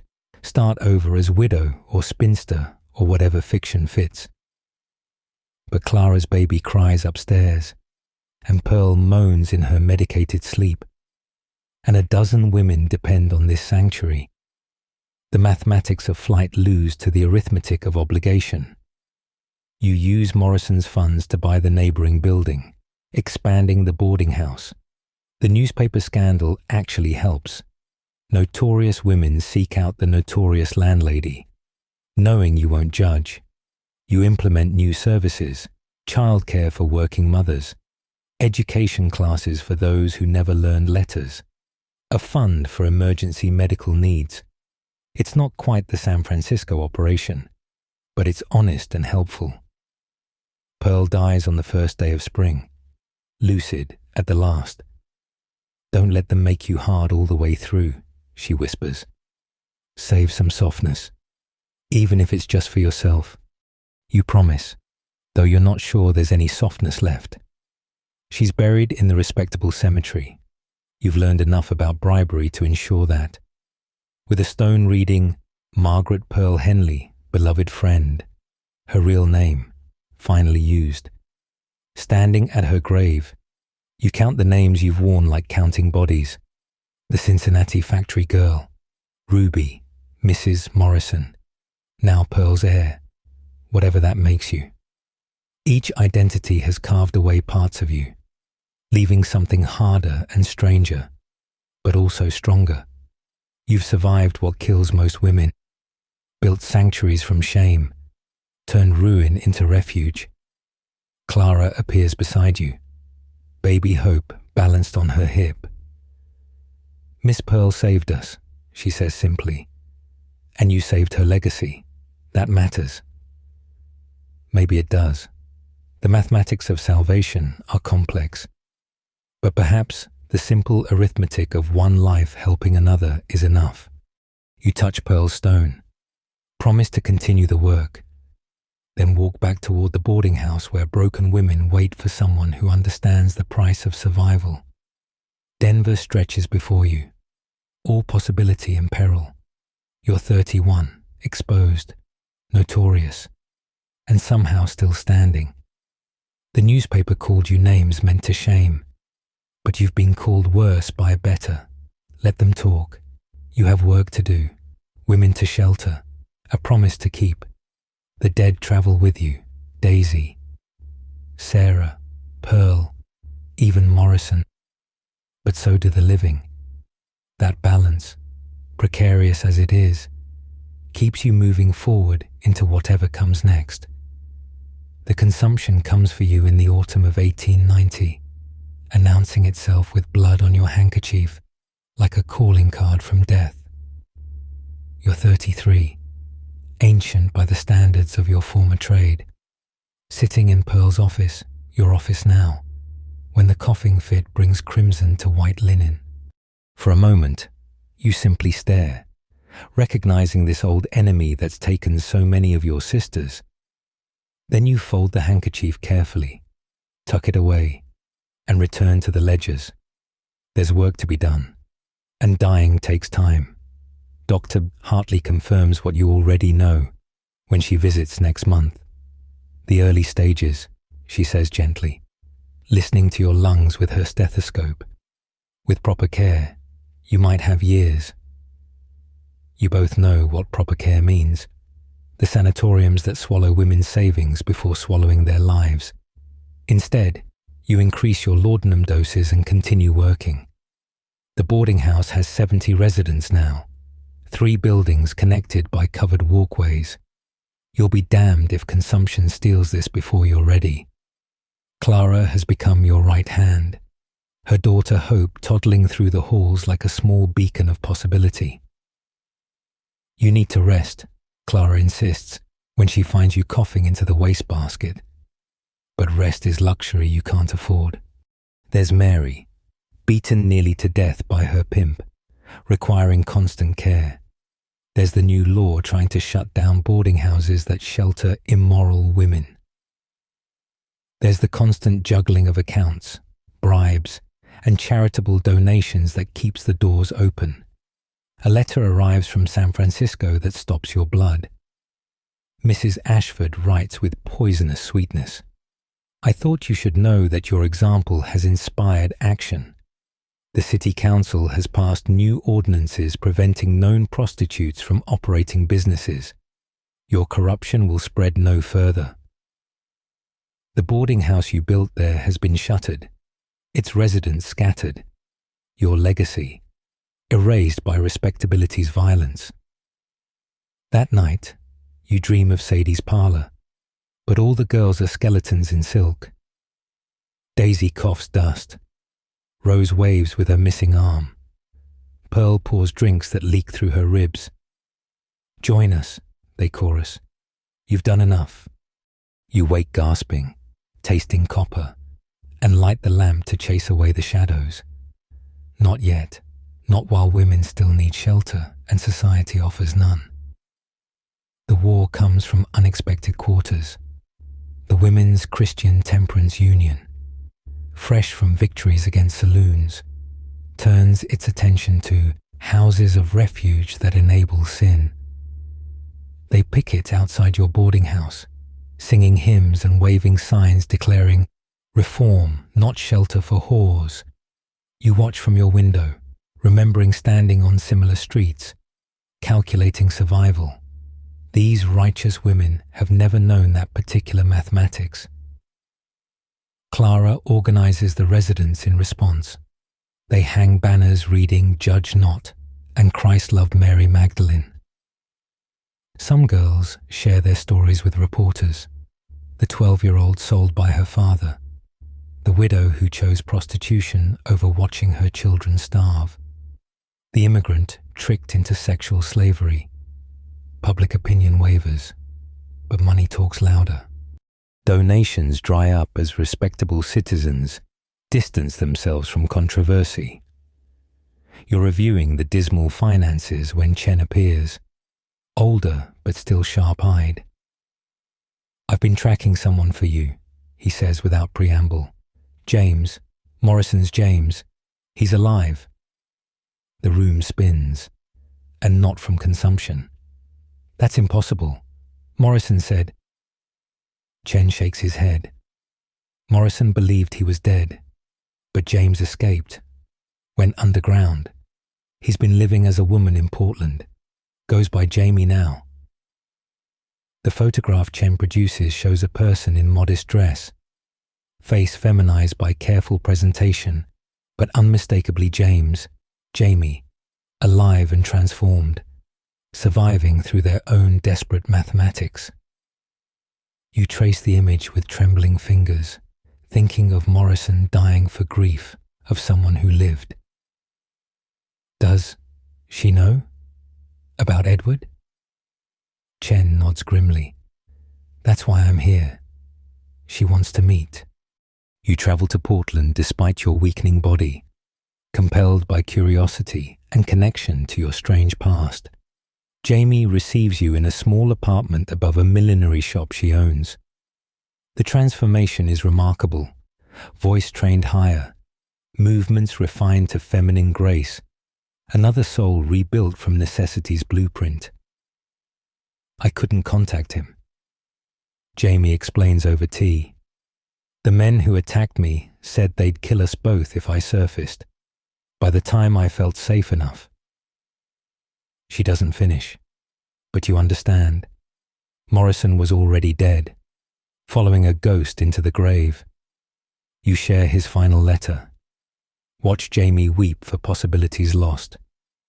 Two widows of the same peculiar marriage, mourning what never quite was. Jamie offers unexpected partnership. I've been helping women too, those who need new identities, new starts. Between your shelter network and my expertise in transformation, we could save more. It's a lifeline thrown to your drowning empire. You accept, knowing every alliance extends your reach even as your body fails. Back in Denver, the boarding house faces its final crisis. The city council, pressured by temperance forces, votes to revoke your business licenses. You have 30 days to close or face arrest. Clara rages. The residents panic, but you feel oddly calm. Perhaps it's the consumption stealing your fire, or perhaps you've simply fought too many battles. Time for different tactics. You liquidate everything sellable, calling in old debts and favors. The money goes to residents, train tickets to Jamie's network, seed funds for small businesses, medical treatments long delayed. For Clara and Hope, you arrange a special gift, deed to a small house, purchased in her name, untouchable by authorities. For the future, you tell her, refusing her tears. The last night in Pearl's house, you gather the remaining residents. This isn't ending, you tell them. It's transforming, like we all did. You've arranged placements for everyone, some to Jamie's Underground Railroad, others to sympathetic employers, a few to other cities where your reputation might help rather than harm. The diaspora of the damaged, spreading seeds of survival. Chen helps you burn the records, protecting residents from future persecution. In the flames, you see names of hundreds helped, thousands of dollars channeled from shame to salvation.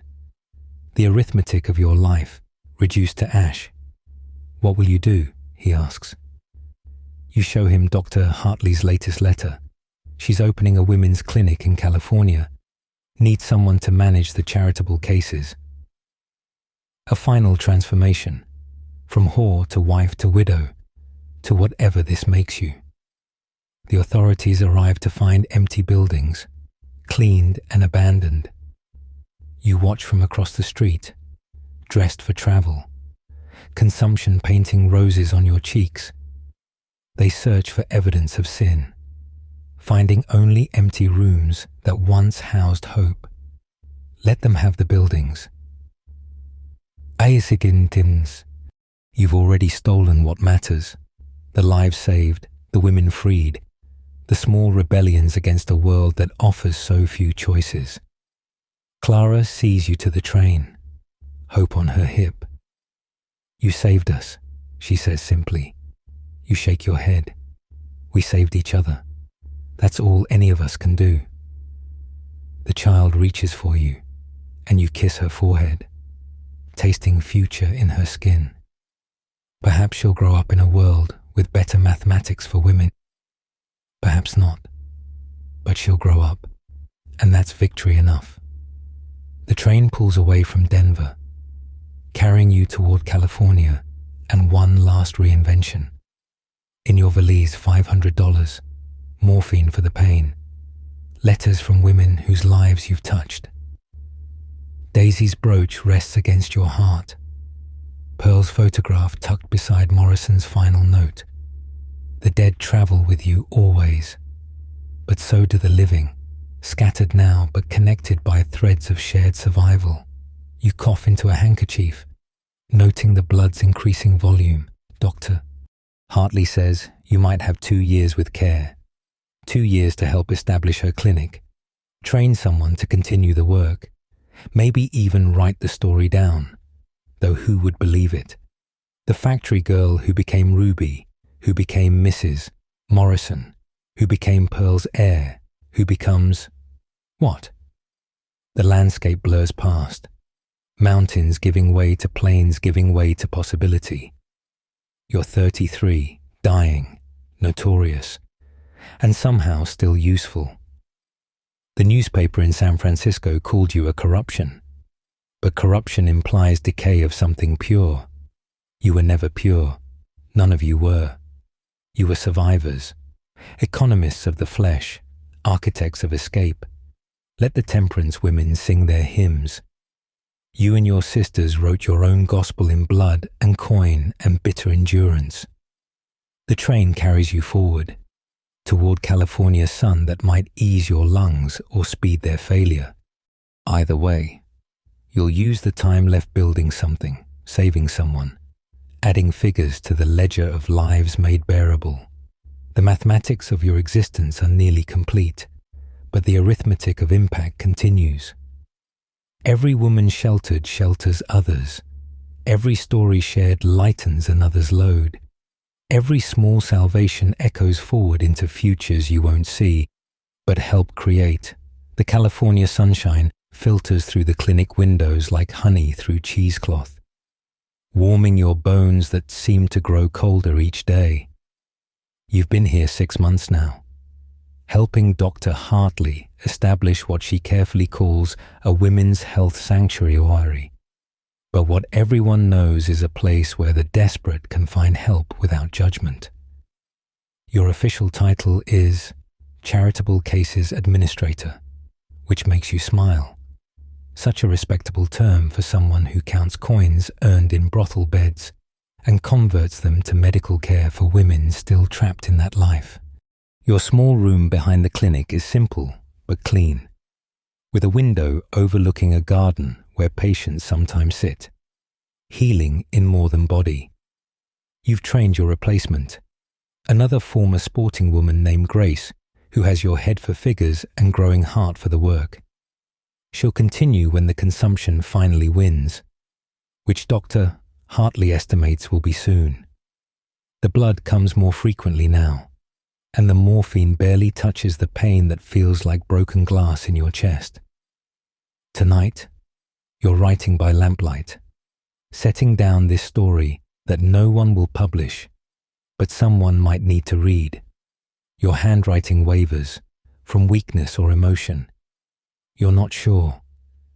You've written about Sadie and Pearl, about Sullivan's blood on your hands and Morrison's strange kindness, about Sarah dying alone in Montana and Daisy coughing her life away, about Clara's hope and Jamie's transformation, and all the women who passed through your various sanctuaries, carrying their wounds toward whatever healing they could find.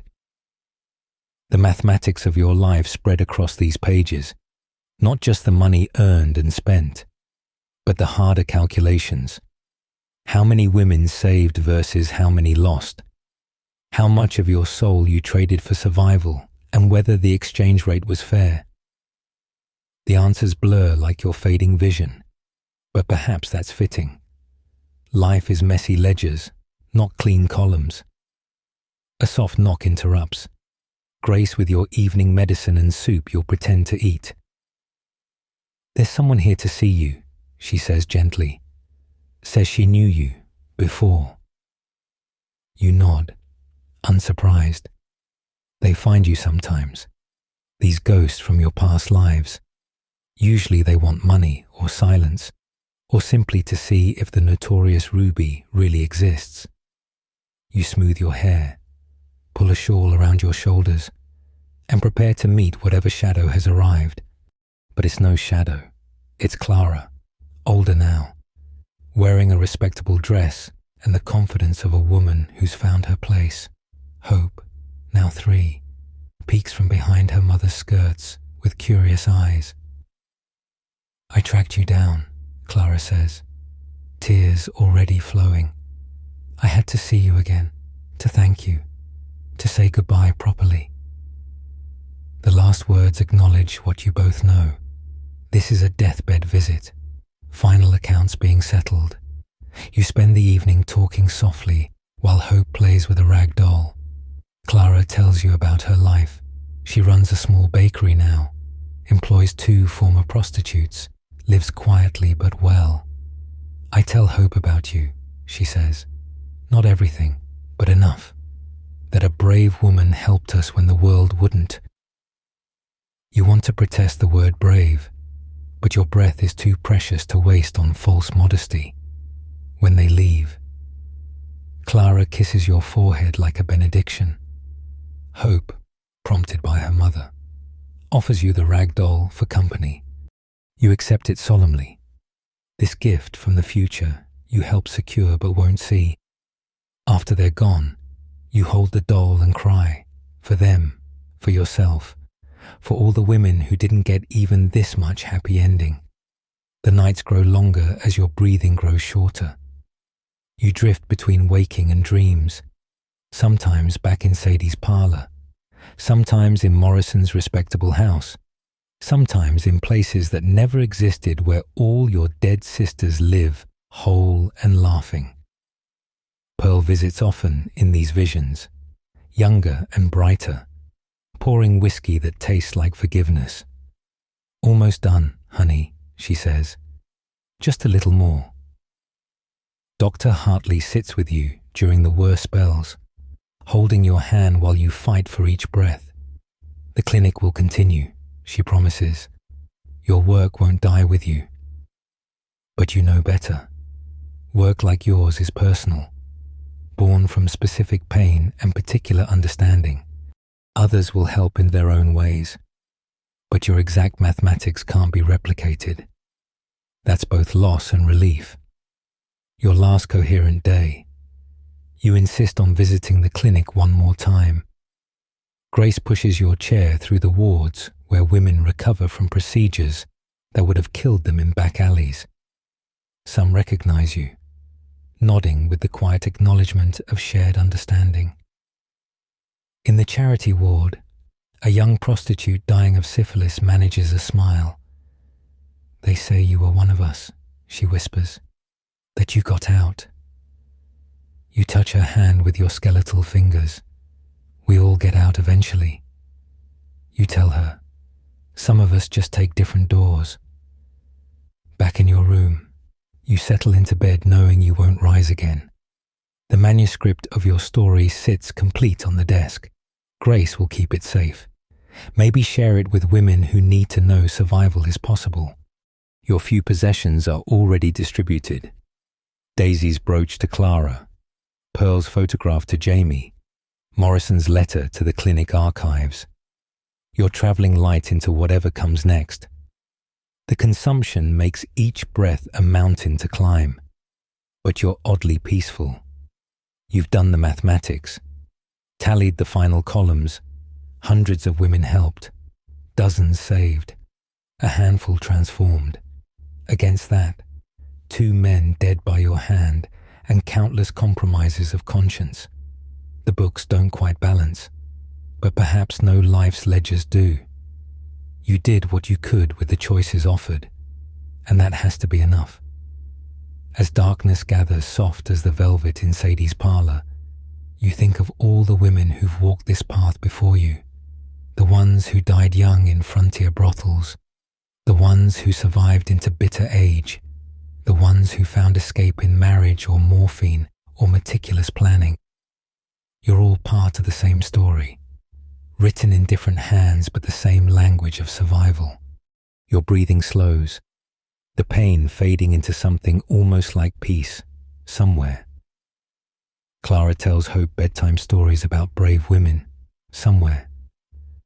Grace studies your ledgers and learns the arithmetic of helping, somewhere. A young woman stands on a dusty street, calculating whether to walk through a door that will change everything. You whisper a prayer or blessing or warning to her, maybe all three, as the last of your breath leaves like a satisfied sigh. The night takes you gently, which is more than you expected, and possibly more than you deserve. But then, the mathematics of mercy were never your strong suit. You specialized in survival, in the hard calculations of flesh and coin and careful violence. Let others figure out the gentler sums. You finished your accounts, paid your debts, and finally, set down the ledger. The arithmetic of your existence is complete, the story told, the long equation of endurance solved at last. Tomorrow the sun will rise on a world where you're just another faded photograph, another cautionary tale, another ghost in the careful history that forgets women like you ever lived. But you did live. Oh, how fiercely you lived. And in the end, that's the only calculation that truly matters.